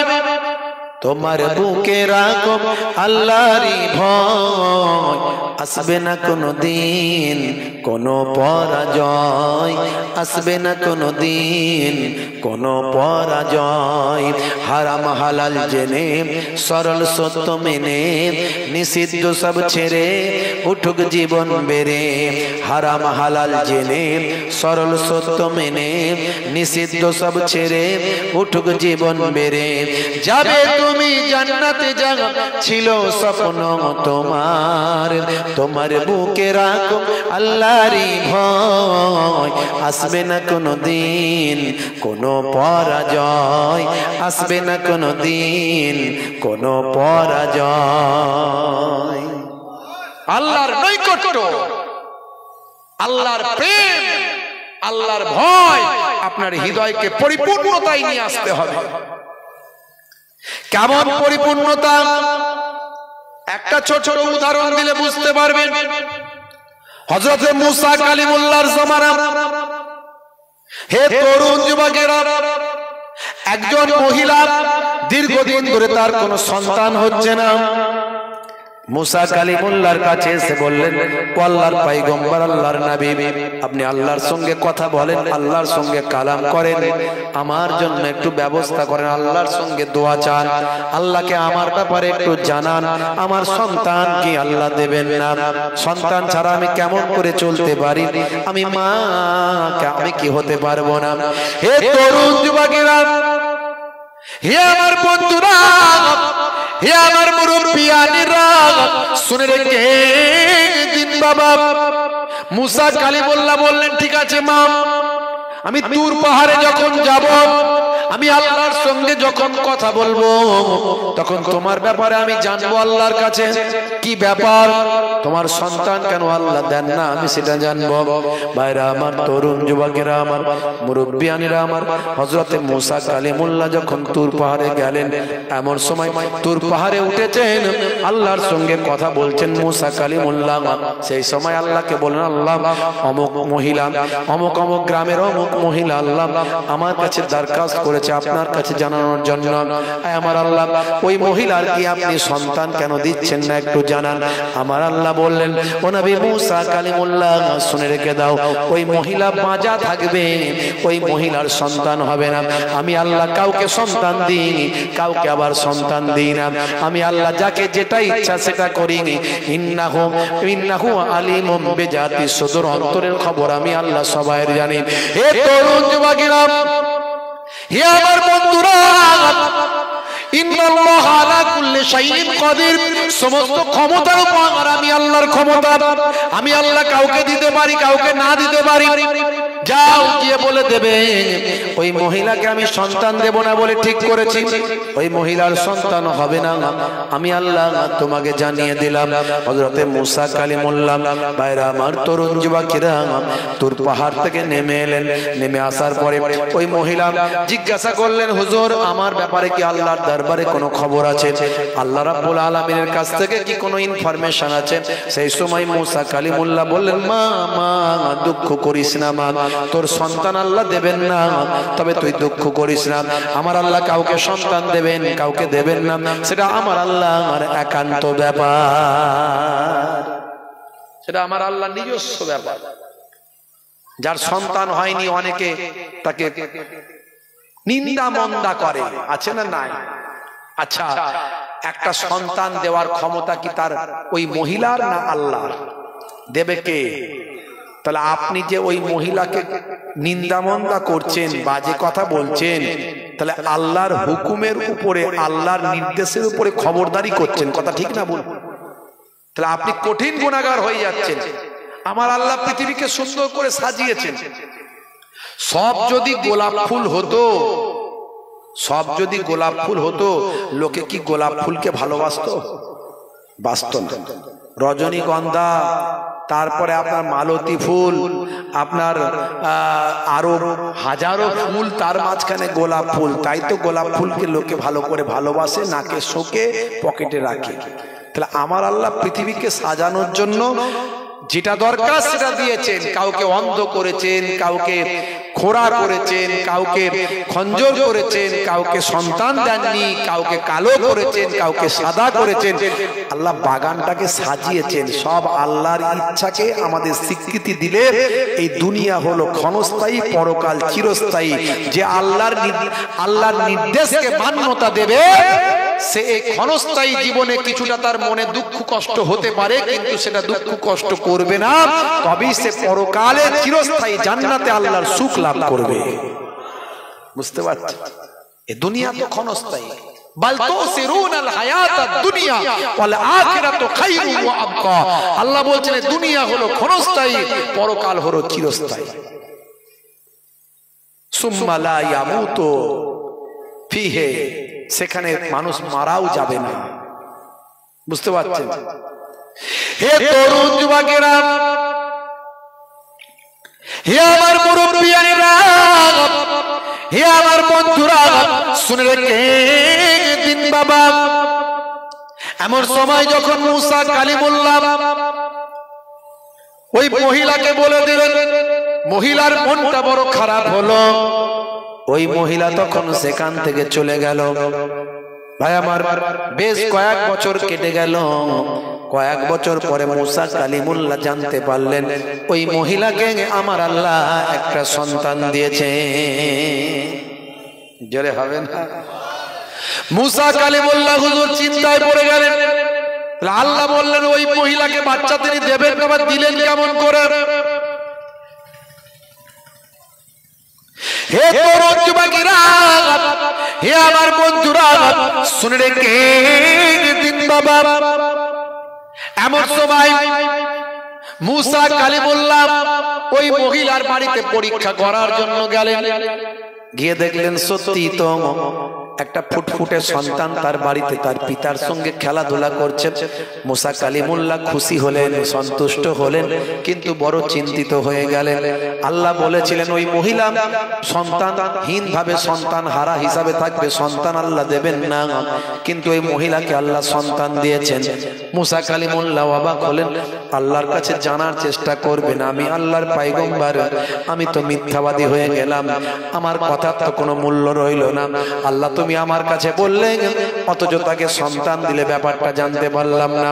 হে তরুণ যুবকেরা, হে আমার বন্ধুরা, হযরতে মুসা কালিমুল্লাহ আবার তুর পাহাড়ে যখন গেলেন, আল্লাহকে বললেন, কথা বলতে বলতে আল্লাহকে বললেন, মাবুদ আল্লাহ তোমার কাছে একটা কথা জানতে চাই। বলে কি কথা? এবার আল্লাহ তুমি বলেছিলেন ওই যে মহিলার কথা আমি কয়েক বছর আগে বলেছিলাম, তাকে কি তুমি সন্তান দেবে না? তুমি বলেছিলে না, হবে না, তাকে আমি সন্তান দেব না, কিন্তু তুমি তার সন্তান দিয়েছো। হে তরুণ যুবকেরা, হে আমার মুরব্বিয়ানেরা, এমন সময় হযরতে মুসা কালিমুল্লাহকে আল্লাহ বললেন, হে মুসা কালিমুল্লাহ, আমি তার সন্তান কেন দিয়েছি, তুমি যদি এর খবরটা জানতে চাও, এর ভেদটা যদি বের করতে চাও, তাহলে তোমাকে একটা কাজ করতে হবে। বলে কি কাজ? যাও তোমার বানি ইসরাইলের মানুষদের মাঝখানে বলবে, কে আছো আল্লাহর আশিক, কে আছো আল্লাহর ভক্ত, কে আছো আল্লাহর মহাব্বতের বান্দা, যার নিজের শরীরের একটু গোশত এই প্লেটে কেটে দাও, একটু যে আমার আশিক হবে তার শরীরের একটু গোশত কেটে আমার কাছে নিয়ে এসো। তাকে বলো যে তার শরীর থেকে একটু গোশত কেটে আমার কাছে দেয়, যেন একটা প্লেটে করে আমার কাছে নিয়ে এসো, আমি আসল ভেদটা বললাম।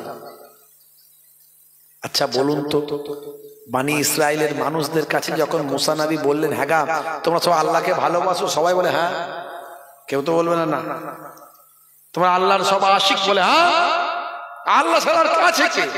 আর তুমি মুসা নবী, তোমাকে আল্লাহ এত বড় শক্তি দিয়েছে, হাতের লাঠি ছাড়লে বিরাট বড় সাপ হয়ে যায়, হাতটা ঘোরালে বিরাট বড় আলো হয়, এ তো আল্লাহ দেওয়া মুজিজা, তা আমরা তো আল্লাহ মানি। তাহলে শোনো, কে আছো, কে আছো তোমাদের মধ্যে থেকে আল্লাহর নেক বান্দা, আল্লাহর আশিক বান্দা? এই যে আমি প্লেট দিলাম আর ছুরি দিলাম, নিজের শরীর থেকে একটু গোশত কেটে এই প্লেটে দাও। মুসা নবীকে দেখছে আর পেছন দিকে তাকিয়ে পালাচ্ছে, সর্বনাশ করেছে, শরীর থেকে গোশত কেটে দিতে বলছে। ভালোবাসা মানে কি গোশত কেটে দিতে হবে? মুসা নবী যা কি বলে সে পেছন দিকে পালায়, বুঝতে পারছি। এখন এরকম যদি বলা হয় আমরা কারা নবীর জন্য জীবন দিতে পারি, হাত তুললে সবাই বলে আমরা আছি, সবাই আছি। আর যদি সেদিন এমন একটা সময় আসে নবীর জন্য জীবন দিতে হবে, তখন পেছন দিকে তাকিয়ে দেখবে কেউ নাই, সব ফাঁকা। কথা ঠিক না ভুল? ওপরের লেভেল ভালো, ভিতরের ইঞ্জিন কালো। আমি এই জন্য বলি রোল নাম্বার ফাঁকা, খাতা ভর্তি লেখা, মাস্টার খাতা দেখবে না। হে তরুণ যুবকেরা, হে আমার বন্ধুরা, হে আমার মুরব্বিয়ানেরা, হে মুসলমান, নবীর ইশক, নবীর মহব্বত সব কিছুর থেকে বেশি ভালোবাসতে হবে। আল্লাহর ইশক, আল্লাহর মহব্বত সব কিছুর থেকে বেশি ভালোবাসতে হবে। আল্লাহ বলছেন, শুনে রেখে দাও, ইয়া আইয়ুহাল্লাযীনা আমানুত্তাকুল্লাহা হাক্কা তুকাতিহি ওয়া লা তামুতুন্না ইল্লা ওয়া আনতুম মুসলিমুন। হে ঈমানদারেরা, তোমরা আমি আল্লাহ তাআলাকে ভয় করো, ভয় করার মতো ভয় করো, আর ততক্ষণ পর্যন্ত মরো না যতক্ষণ না সাচ্চা মুসলমান, সাচ্চা ঈমানদার না হয়ে যাও।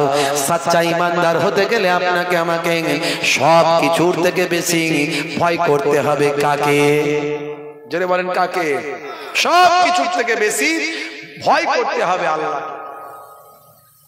আল্লাহর নবী আখিরি জামানার পয়গম্বর বলেন, হে দুনিয়ার মানুষ শুনে রেখে দাও, লা ইউমিনু আহাদুকুম হাত্তা আকুনা আহাব্বা ইলাইহি মিন ওয়ালিদিহি ওয়া ওয়ালাদিহি ওয়ান নাসি আজমাইন।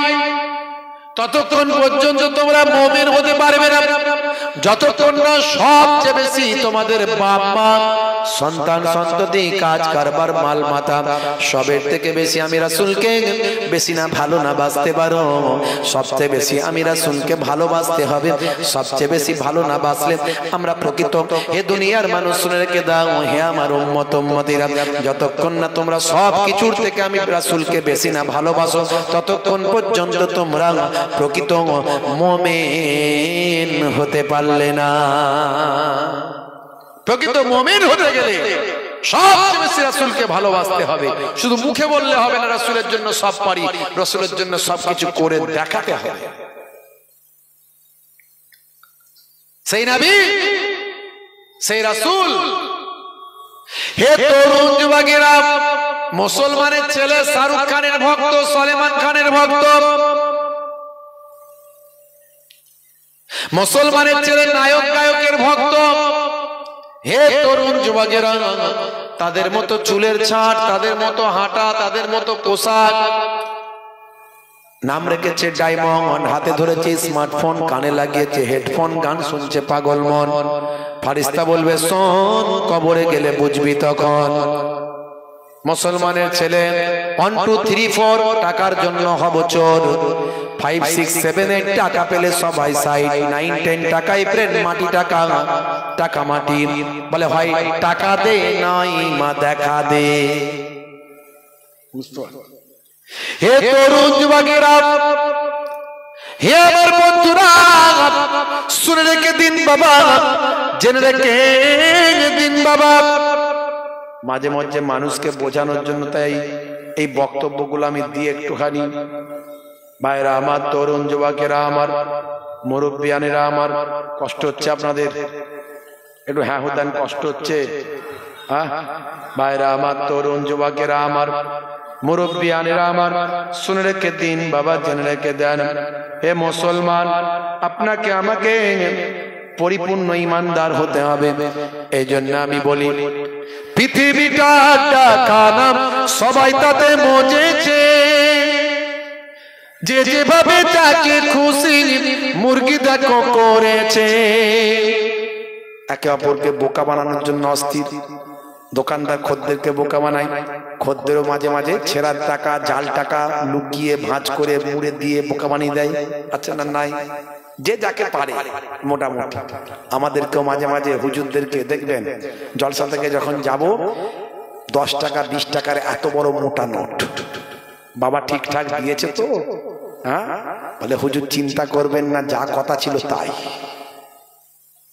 গিয়ে দেখা গেল মাল হাফ করে দিয়েছে। তাহলে বোকা বানায় কি বানায় না? পৃথিবীটা টাকানা, সবাই তাতে মজেছে, যে যেভাবে যাকে খুশি মুরগি দেখো করেছে। উপর থেকে নিচে অবধি, উপর থেকে নিচে অবধি চোরে সবই ভরেছে। ওরা গাছের খেয়েছে, ওরা নিচের খেয়েছে, ওরা গাছের খেয়েছে, ওরা নিচের খেয়েছে। একটু কবি, ভাঙাচোরা কবি আর কি, মাঝে মাঝে একটু 2-4 লাইন লিখি। কতক নেতা দেখবে আবার বক্তৃতা দেয় মাইকে, মিষ্টি মিষ্টি কথাতে তার প্রাণটা তোমার জুড়াবে। কাটমানি আর তোলা বাজি, কাটমানি আর তোলা বাজি সবই তারা তুলেছে। ওরা গাছের খেয়েছে, ওরা নিচের খেয়েছে, ওরা গাছের খেয়েছে, ওরা নিচের খেয়েছে। রক্ষক আজ ভক্ষক সেজে মানুষ লুটেছে, পুলিশ কিংবা ডাক্তার যে হোক কমিশন খেয়েছে। আমাকে একজন অ্যাড্রেস দিল কলকাতায়, 4 নম্বর ব্রিজের কাছে, পাক সার্কাস 4 নম্বর ব্রিজের কাছে বাচ্চাদের হসপিটাল আছে, তার পাশেই। আপনি খোঁজ খবর নিয়ে যাবেন, ওখানে দেখবেন যে প্যাথোলজির যে ট্রিটমেন্ট গুলো হয়। বলে হুজুর ওখানে এমআরআই করবেন আপনি 2.5 থেকে 3,000 টাকায়। একই এমআরআই, একই মেশিন, খুব হাই লেভেলের মেশিন, খুব বিরাট বড় প্যাথোলজি, যেটা অন্য জায়গায় করতে গেলে আপনার 12, 14, 15,000 খরচা, সেটা এখানে 2.5 থেকে 3,000। কি করে সম্ভব? বলে হুজুর এখানে কমিশন লাগে না। আর এরা একটা নিজস্ব চ্যারিটেবল ট্রাস্টের মধ্যে দিয়ে করে, এরা শুধু যেটুকু খরচা না নিলে নয় সেটা দেয়। বাহ, বলতে এটাই অরিজিনাল রেট, কিন্তু আপনি রেট পাচ্ছেন কতই? এমআরআই করতে গেলে 15,000। রক্ষক আজ ভক্ষক সেজে মানুষ লুটেছে, পুলিশ কিংবা ডাক্তার যে হোক কমিশন খেয়েছে। ব্যতিক্রমী কিছুর জন্য, ব্যতিক্রমী সবের আছে, ডাক্তারেরও আছে, পুলিশেরও আছে, আইন আছে, আইনের ফাঁকও আছে। কথা ঠিক না বল? তাহলে আমাকেও তো আমার ফাঁক রেখে কথা বলতে হবে, নাহলে পরের দিন আমাকে ধরবে, হুজুর আপনি আমাদের বদনাম করছেন। ব্যতিক্রমী কিছুর জন্য সমাজে চলছে, ওরা গাছের খেয়েছে, ওরা নিচের খেয়েছে, ওরা গাছের খেয়েছে, ওরা নিচের খেয়েছে। অফিসারের অফিসে কোনো কাজে গেলে সেখানে তো কতক কাজে ঘুষটা চেয়ে নেবে। টেবিলের তলা থেকে হাত বাড়িয়ে দেবে, দিয়ে দাও, মাল করে দাও, তবে সই হবে। কথা ঠিক না বল? তবে কিছু লোক ভালো আছে, অফিসারের অফিসে কোনো কাজে গেলে সেখানে তো কতক কাজে ঘুষটা চেয়ে নেবে। উপরেতে পাঠাতে হয়, উপরেতে পাঠাতে হয়, তাই তো চেয়েছে ওরা গাছের খেয়েছে, ওরা নিচের খেয়েছে, ওরা গাছের খেয়েছে, ওরা নিচের খেয়েছে। ধর্ম ধর্ম করে আজ নেশায় রেখেছে, তারার আলে দ্রব্য মূল্য বৃদ্ধি করেছে। ধর্ম ধর্ম করে আজ নেশায় রেখেছে, তারার আলে দ্রব্য মূল্য বৃদ্ধি করেছে। তেলা মাথায় তেল দিয়েছে, তেলা মাথায় তেল দিয়েছে, গরিব মরেছে। ওরা গাছের খেয়েছে, ওরা নিচের খেয়েছে, ওরা গাছের খেয়েছে, ওরা নিচের খেয়েছে। শেষে উপসংহারে আমি যেটা বলেছি, সব সমস্যার সমাধান হবে কি করে? সব সমস্যা খুঁজবে রে ভাই শিক্ষা যদি থাকে। কোরআনের ওই প্রথম শব্দ ইকরা খোদা বলে, জোরে হবে না? ইকরা মানে কি? পড়ো, পড়তে থাকো, শিখতে থাকো, জানতে থাকো, বুঝতে থাকো। আমরা বুঝি না, জানি না, এই জন্য সব জায়গায় ঠকি। দেখবেন, এই জন্য ছেলেদেরকে শিক্ষিত করুন। আপনার ইনকামের 70% সন্তানের জন্য ব্যয় করুন, 30% দিয়ে সংসার চালান। এক চাঁদে পৃথিবী আলো হতে পারে। এপিজে আব্দুল কালামের বাপ ছিল একজন ইমাম সাহেব। ইমাম সাহেবের সন্তান ভারতের গর্ব মিসাইল ম্যান, পরমাণু বিজ্ঞানী। পৃথিবীর মানচিত্রে ভারতের নাম যতদিন থাকবে, পৃথিবীর মানচিত্রে ইতিহাসের পৃষ্ঠায়, ততদিন পর্যন্ত মুসলমান ঘরের সন্তান এপিজে আব্দুল কালামের নামটাও থাকবে। ভাইরা আমার, অনেকে তার বিরুদ্ধে গুজব ছড়ান, তিনি নাকি নামাজ পড়তেন না, তিনি নাকি মুসলমান ছিলেন না। ওসব বাজে কথা। তিনি নামাজ পড়তেন, ঈদের নামাজ পড়েছেন, তার ছবি আছে। তিনি সমস্ত ধর্মকে সম্মান করতেন। এটা তো আমার নবীর আদর্শ। তিনি পৃথিবী বিখ্যাত একজন বিজ্ঞানী, এটা আমাদের গর্ব। বুঝতে পারছি? সব সমস্যা খুঁজবে রে ভাই শিক্ষা যদি থাকে। কোরআনের ওই প্রথম শব্দ ইকরা খোদা বলে। ভাইরা সব শিক্ষিত হও, ভাইরা সব শিক্ষিত হও।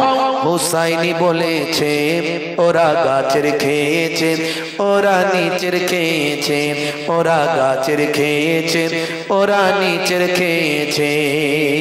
ভাইরা আমার, তরুণ যুবকেরা আমার, তাহলে আপনাকে আমাকে যা করব কাজগুলো সব আন্তরিকতার সঙ্গে। আপনার আমার নবীকে অন্তর থেকে ভালোবাসতে হবে, আল্লাহর নির্দেশ অন্তর থেকে মানতে হবে। ওপরে লোক দেখিয়ে লাভ নাই, লোক দেখানো কোনো দরকার নাই, আল্লাহ পছন্দ করেন না। হাইব্রিড তসবিহ নিয়ে ঘুরে বেড়াচ্ছেন, লোকে বলবে বড় তসবিহওয়ালা। না না, আপনি যতটুকু ইবাদত করেন আল্লাহর নৈকট্য হাসিলের জন্য করেন, ওটা কাল কিয়ামতের দিনে আপনার আমার নাজাতের জারিয়া হবে। হে তরুণ যুবকেরা, হে আমার বন্ধুরা, হে আমার মুরব্বিয়ানিরা, শুনে রেখেন দিন বাবা। এমন সময় দেখতে পাওয়া যায় হযরত মূসা কালিমুল্লাহ যখন বনি ইসরাইলের মানুষদেরকে বললেন তোমরা তো আল্লাহকে ভালোবাসো, বলে হ্যাঁ। তাহলে শোনো, কেমন আছো আল্লাহর আশিক?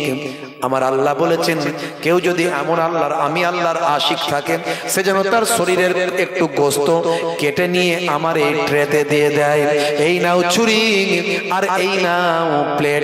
এ কথা শোনার সঙ্গে সঙ্গে বনি ইসরাইলের মানুষগুলো মুসা নবীকে যখনই দেখে তখনই লুকিয়ে পড়ে। কেউ আর মহাব্বত দেখাচ্ছে না, সব মহাব্বত শেষ।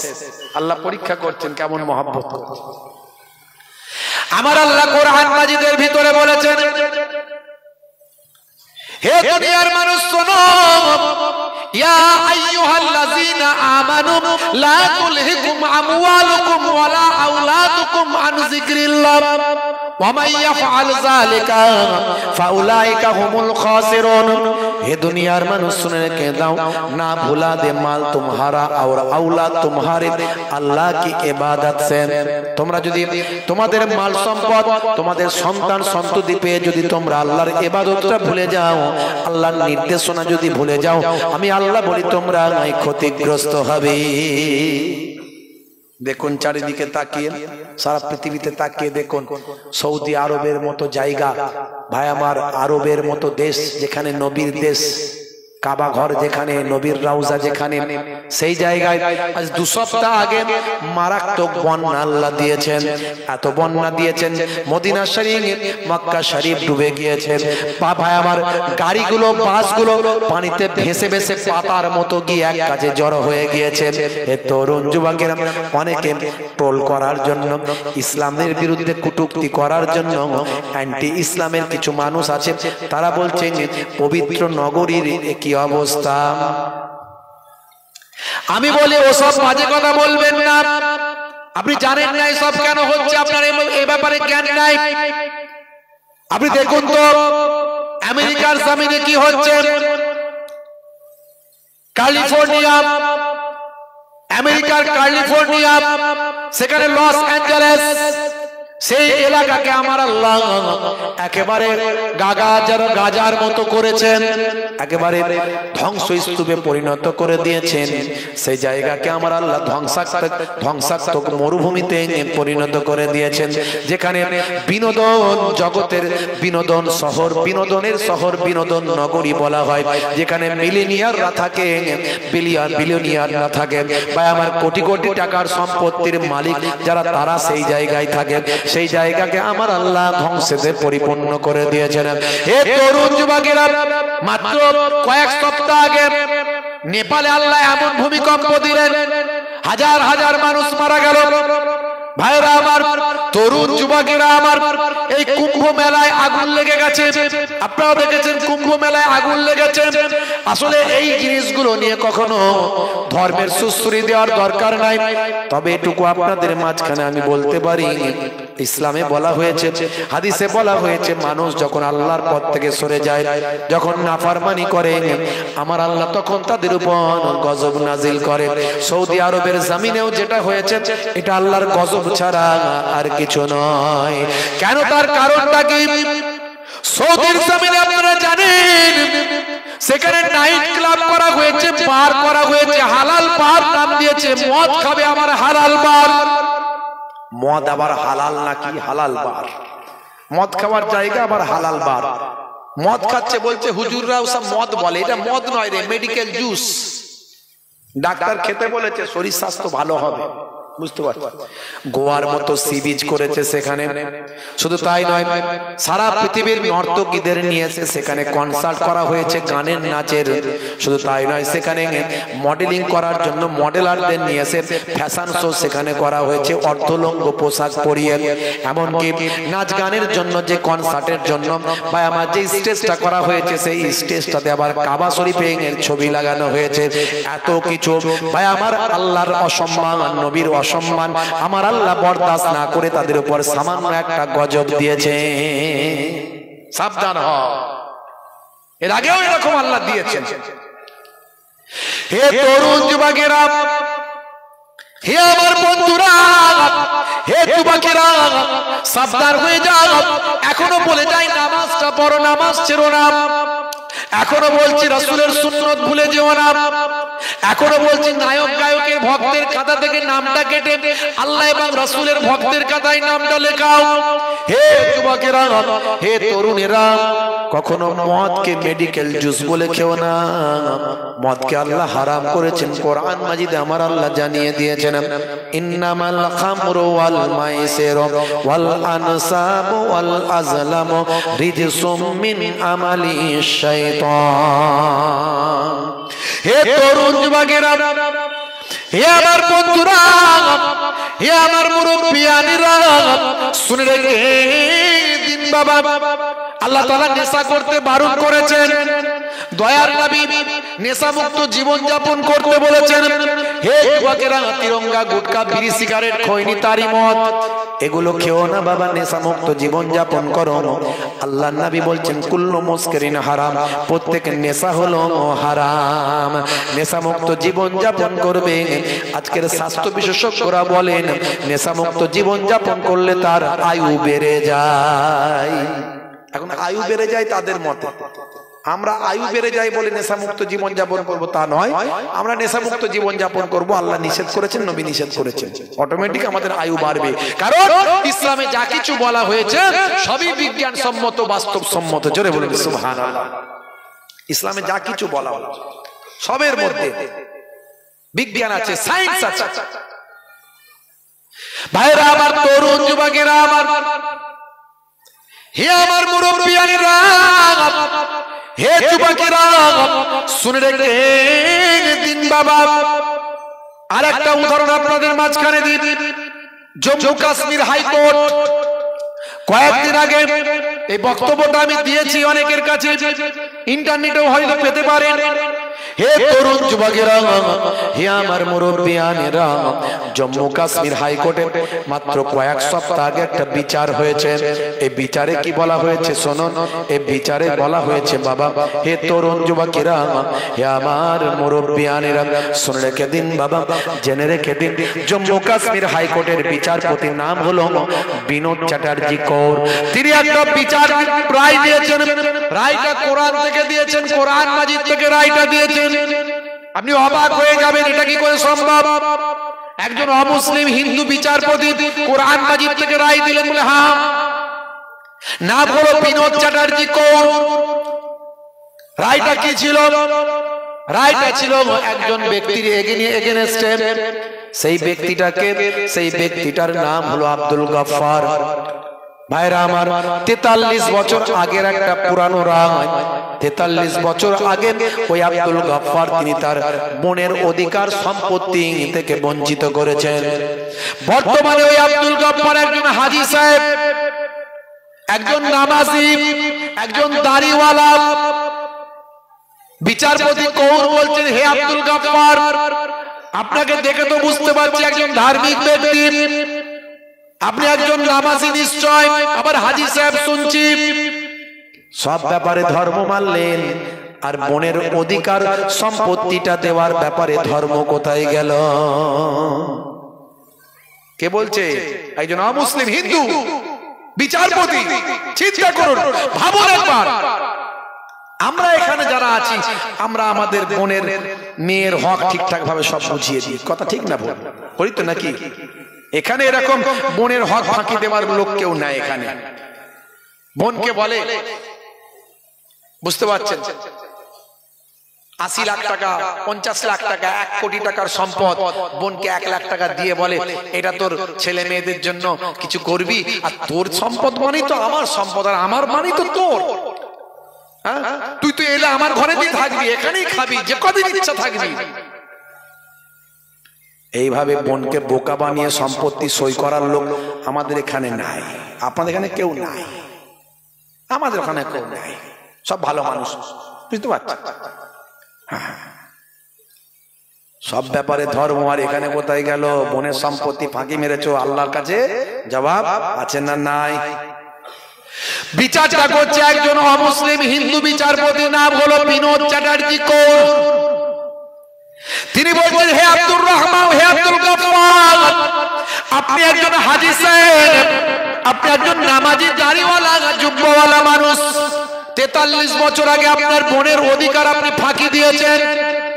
আপনি কি জানেন আপনার এই বিচারটা করার জন্য আমি কোরআন মাজিদ পড়েছি? জোরে হবে না, জোরে হবে না। আপনার এই বিচারটা করার জন্য আমি কোরআন মাজিদ স্টাডি করেছি। আপনি একজন ধার্মিক মানুষ হলেন, কিন্তু কোরআন আপনি কি পড়লেন না, জানলেন না। কোরআনের সূরা নিসা কি আপনি পড়েছেন? শুনুন তাহলে আমি আপনাকে বলি। সেই সময় বিচারপতি কৌর বললেন, হে আব্দুল গাফফার শুনুন, কোরআন মাজিদের সূরা নিসায় আপনি যাবেন। সূরা নিসার 11 নম্বর আয়াতে আল্লাহ কি বলছেন? আমার আল্লাহ বলছেন, ইউসিকুমুল্লাহু ফি আওলাদিকুম ফি আওলাদিকুম লিযাকারি মিসলু হাযিল উনসাইন। হে তরুণ যুবকেরা, আমার আল্লাহ বলছেন, হে আব্দুল গাফফার শুনুন, পুত্র দুইজন কন্যা যেটা পাবে পুত্র সেটা পাবে, অর্থাৎ পুত্র পাবে দুই কন্যার সমান, দুই কন্যার সমান পুত্র সম্পত্তি পাবে। মানে একজন পুত্র যেটা পাবে কন্যা তার অর্ধেক পাবে। তাহলে আপনি আপনার বোনের অধিকার কেন দেননি? আজ আমি কোরআনের রায়কে সামনে রেখে আপনার জন্য বিচারের রায়টা দিলাম। আল্লাহর কোরআন থেকে বিচারটা হলো, জোরে হবে না? 1450 বছর আগে আল্লাহর কোরআন যা বলেছে, নবীর হাদিস যা বলেছে, আজকের যুগে সব বিজ্ঞান আর বাস্তবতায় প্রমাণিত। বোনের অধিকার নষ্ট করবেন না। কিসের সম্পত্তি? 3.5 হাত মাটি ছাড়া, 3টে কাফন ছাড়ার কি আছে আপনার? কিসের জন্য বঞ্চিত করছেন? নিজের আখেরকে নষ্ট করছেন। আজও বলে দিয়ে যায়, যার যেটা অধিকার তাকে বুঝিয়ে দিন। ভাইরা আমার, তরুণ যুবকেরা আমার, হে আমার মুরব্বিয়েরা, কথাই কথা বেরিয়ে যায়, বেশি লম্বা চওড়া নয়। এমন সময় হযরত মুসা কালিমুল্লাহ যখন বলেছিলেন বনি ইসরাইলের মানুষদের, কে আছে বাবা, কে গোশতের টুকরো শরীর থেকে কেটে দিল না? আল্লাহর মহাব্বত মুখে অন্তর থেকে দেখাতে পারলো না, বাস্তবে প্রমাণ দিতে পারলো না। হযরতে মুসা কালিমুল্লাহ মন খুলল হলেন, চিন্তা করলেন, হায় রে হায়, একজন মানুষকেও পেলাম না যে আল্লাহর ইশকে মাশগুল হয়ে নিজের শরীরের সামান্য গোশত কেটে প্লেটে দেবে। সেই প্লেটটা গিয়ে আমি আল্লাহর দরবারে সুপুরত করব। এমন সময় মুসা কালিমুল্লাহ মনক্ষুণ্ণ হয়ে সেই সময় তিনি পাহাড়ের আকাশে ভয়াবহ ওই তুর পাহাড়ের দিকে আবার গমন করছেন। সেই সময় যেতে যেতে, হে তরুণ যুবকেরা, যাওয়ার পথে একজন রাস্তার ধারে ধুলোবালির সঙ্গে মিশে একজন দরবেশ মানুষের দেখা। একজন দরবেশ মানুষ ভাই আমার রাস্তার ধারে বসে বসে ইবাদত করছেন, গায়ে তার ধুলোবালি লেগে আছে, জড়সড় হয়। একজন দুর্বল মানুষ সেই সময় আওয়াজ দিয়ে বলছেন, হে নবী মুসা, কোথায় যাচ্ছেন? বলে, বাবা তুমি জেনে কি করবে? বলে, একটু বলুন না হুজুর, কোথায় যাচ্ছেন? বেয়াদবি নেবেন না, আপনি আল্লাহর পয়গম্বর, আপনি আল্লাহর নবী, আপনার কাছে কি জানতে পারি না? বলে, জানো নিশ্চয়, আমি যাচ্ছি তুর পাহাড়ে আল্লাহর সঙ্গে কথা বলার জন্য। বলে, হুজুর কেন যাচ্ছেন একটু বলতে পারবেন? কেন যাচ্ছেন? আপনার হাতে কি? বলে, এটা হলো ট্রেন, এটা হলো ট্রেন। আর এই যে ছুরি। বলে, কেন? আল্লাহ বলেছিলেন যদি আমার আশিক কোনো বান্দা থাকে, সে যদি তার একটু গোশত দেয়, তার শরীরের গোশত যদি কেটে দেয়, তাহলে একটা রহস্যের উন্মোচন আমার আল্লাহ করবেন, একটা রহস্যের ভেদটা আমার আল্লাহ জানাবেন। হে তরুণ যুবকেরা, এমন সময় দরবেশ বান্দা বললেন, হে নবী মুসা কালিমুল্লাহ, আমি আল্লাহর আশিক, বলুন কতটা কষ্ট লাগবে আমার শরীরের, আমি কেটে দিচ্ছি আমার শরীর থেকে। মুসা কালিমুল্লাহ বুঝতে পারলেন, তাহলে একজন বান্দা তো পাওয়া গেল, আল্লাহর আশিক। দাও বাবা দাও, তাহলে দাও, তোমার শরীর থেকে দাও, তোমার জরাজীর্ণ জীর্ণ শীর্ণ শরীর, এটুকু শরীর থেকে আর কোথা থেকে দেবে, তাই দাও বাবা।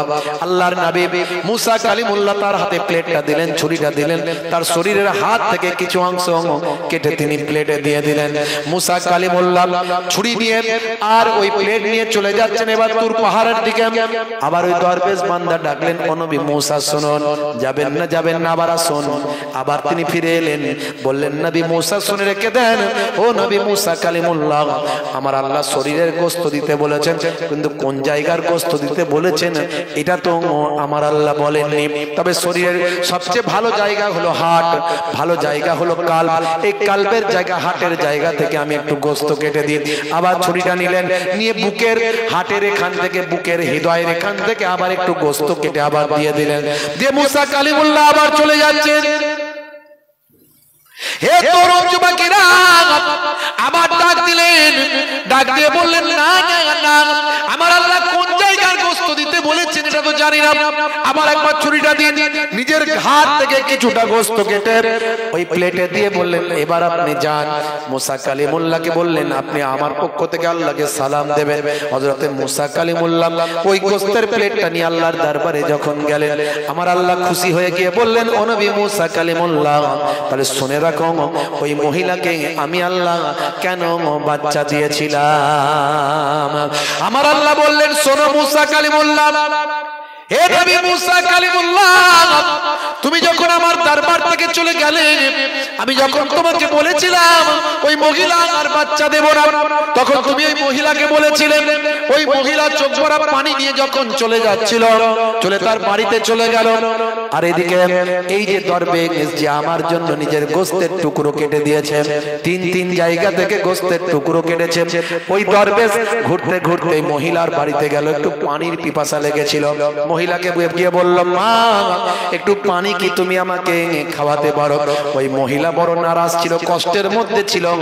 আমার সন্তান আল্লাহ দেবেন না, আমার সন্তান হবে না, আমি কেন মানুষকে দান করব, কেন মানুষকে খাওয়াবো? না না, আমি খাওয়াবো না।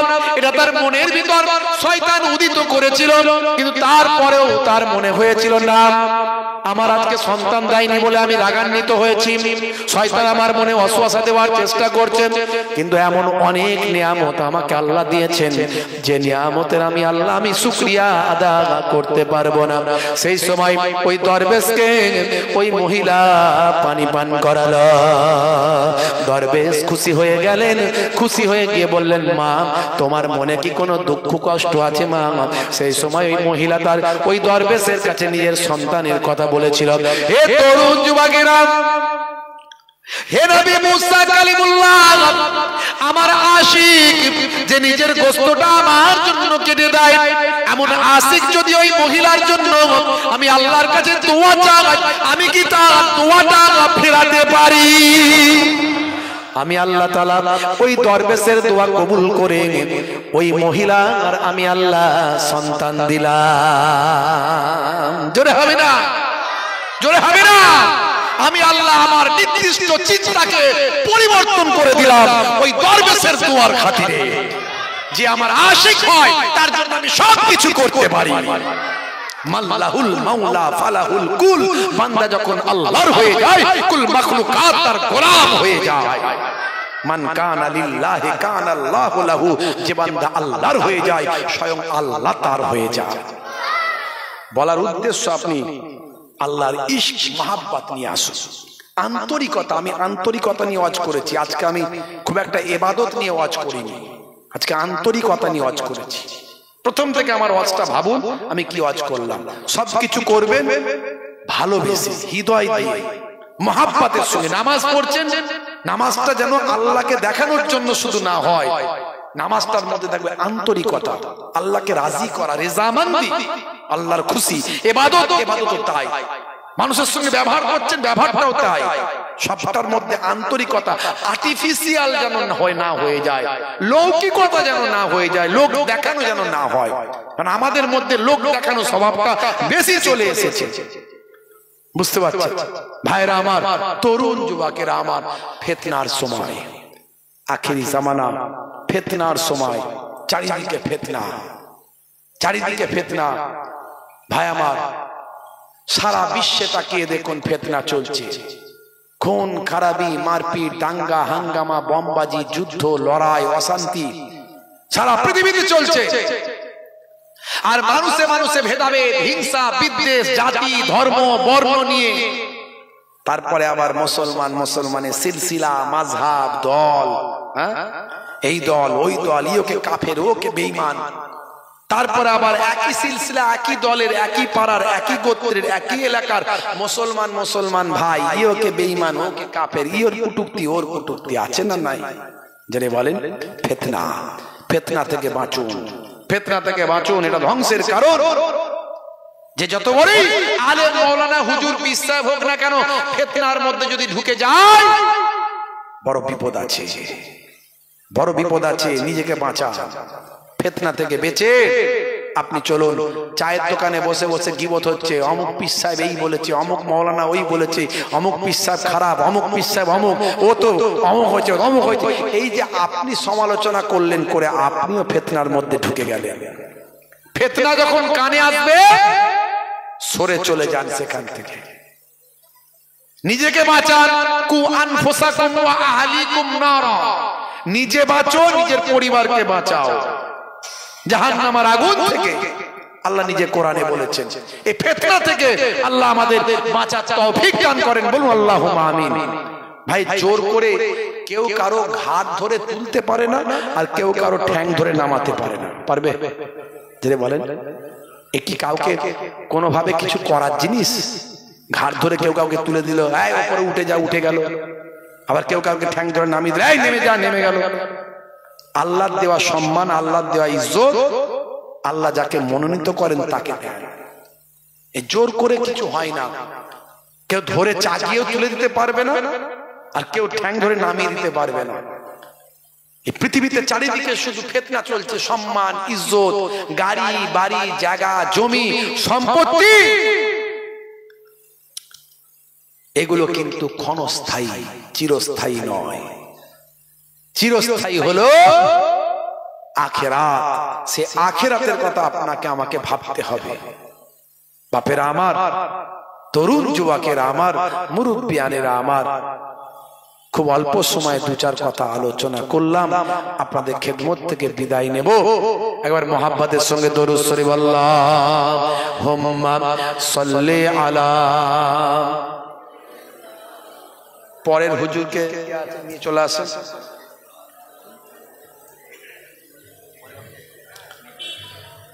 মানুষ বানালে প্রভু, দিলে মান সম্মান, হাসরের ময়দানে করোনা গো অপমান। প্রভু হাসরের ময়দানে করোনা গো অপমান। বসেন, উঠছেন কেন? বসেন বসেন বসেন, উঠে পড়ছেন কেন? জলসা শেষ হয়ে গেল নাকি? কি বিপদ বলেন দিন। মানুষ বানালে প্রভু, দিলে মান সম্মান, হাসরের ময়দানে করোনা গো অপমান। প্রভু হাসরের ময়দানে করোনা গো অপমান। পাপগুলো ঢেকে রেখো, ভালোবেসে কাছে ডেকো। পাপগুলো ঢেকে রেখো, ভালোবেসে কাছে রেখো। কণ্ঠে জাগিয়ে দিও রাসূলের গান, হাসরের ময়দানে করোনা গো অপমান। প্রভু হাসরের ময়দানে করোনা গো অপমান। জোরে হবে না? জোরে হবে না? পৃথিবীর ছোট খাটো পরীক্ষাতে হৃদয়টা ভয় হয় জড়সড়। পৃথিবীর ছোট খাটো পরীক্ষাতে হৃদয়টা ভয় হয় জড়সড়। সফলতা পেতে তবু খাটি দিন রাত, সফলতা পেতে তবু খাটি দিন রাত। ইমানের ঘর বাড়ি নরবর, ভয়াবহ কিয়ামতের পরীক্ষা নিও না তুমি। ভয়াবহ কিয়ামতের পরীক্ষা নিও না তুমি। ইহসান করো গো মালিক জাহান, হাসরের ময়দানে করোনা গো অপমান। প্রভু হাসরের ময়দানে করোনা গো অপমান। উঠাউটি করবেন না বাপ। পরবর্তী হুজুর চলে এসেছেন আমার ভাই, মাশাআল্লাহ, কি নাম জানো না, জনাব হযরত মোহতারাম মাওলানা রুহুল কুদ্দুস সাহেব, খুব যোগ্য আলেম, যোগ্য বক্তা, সুমধুর কণ্ঠে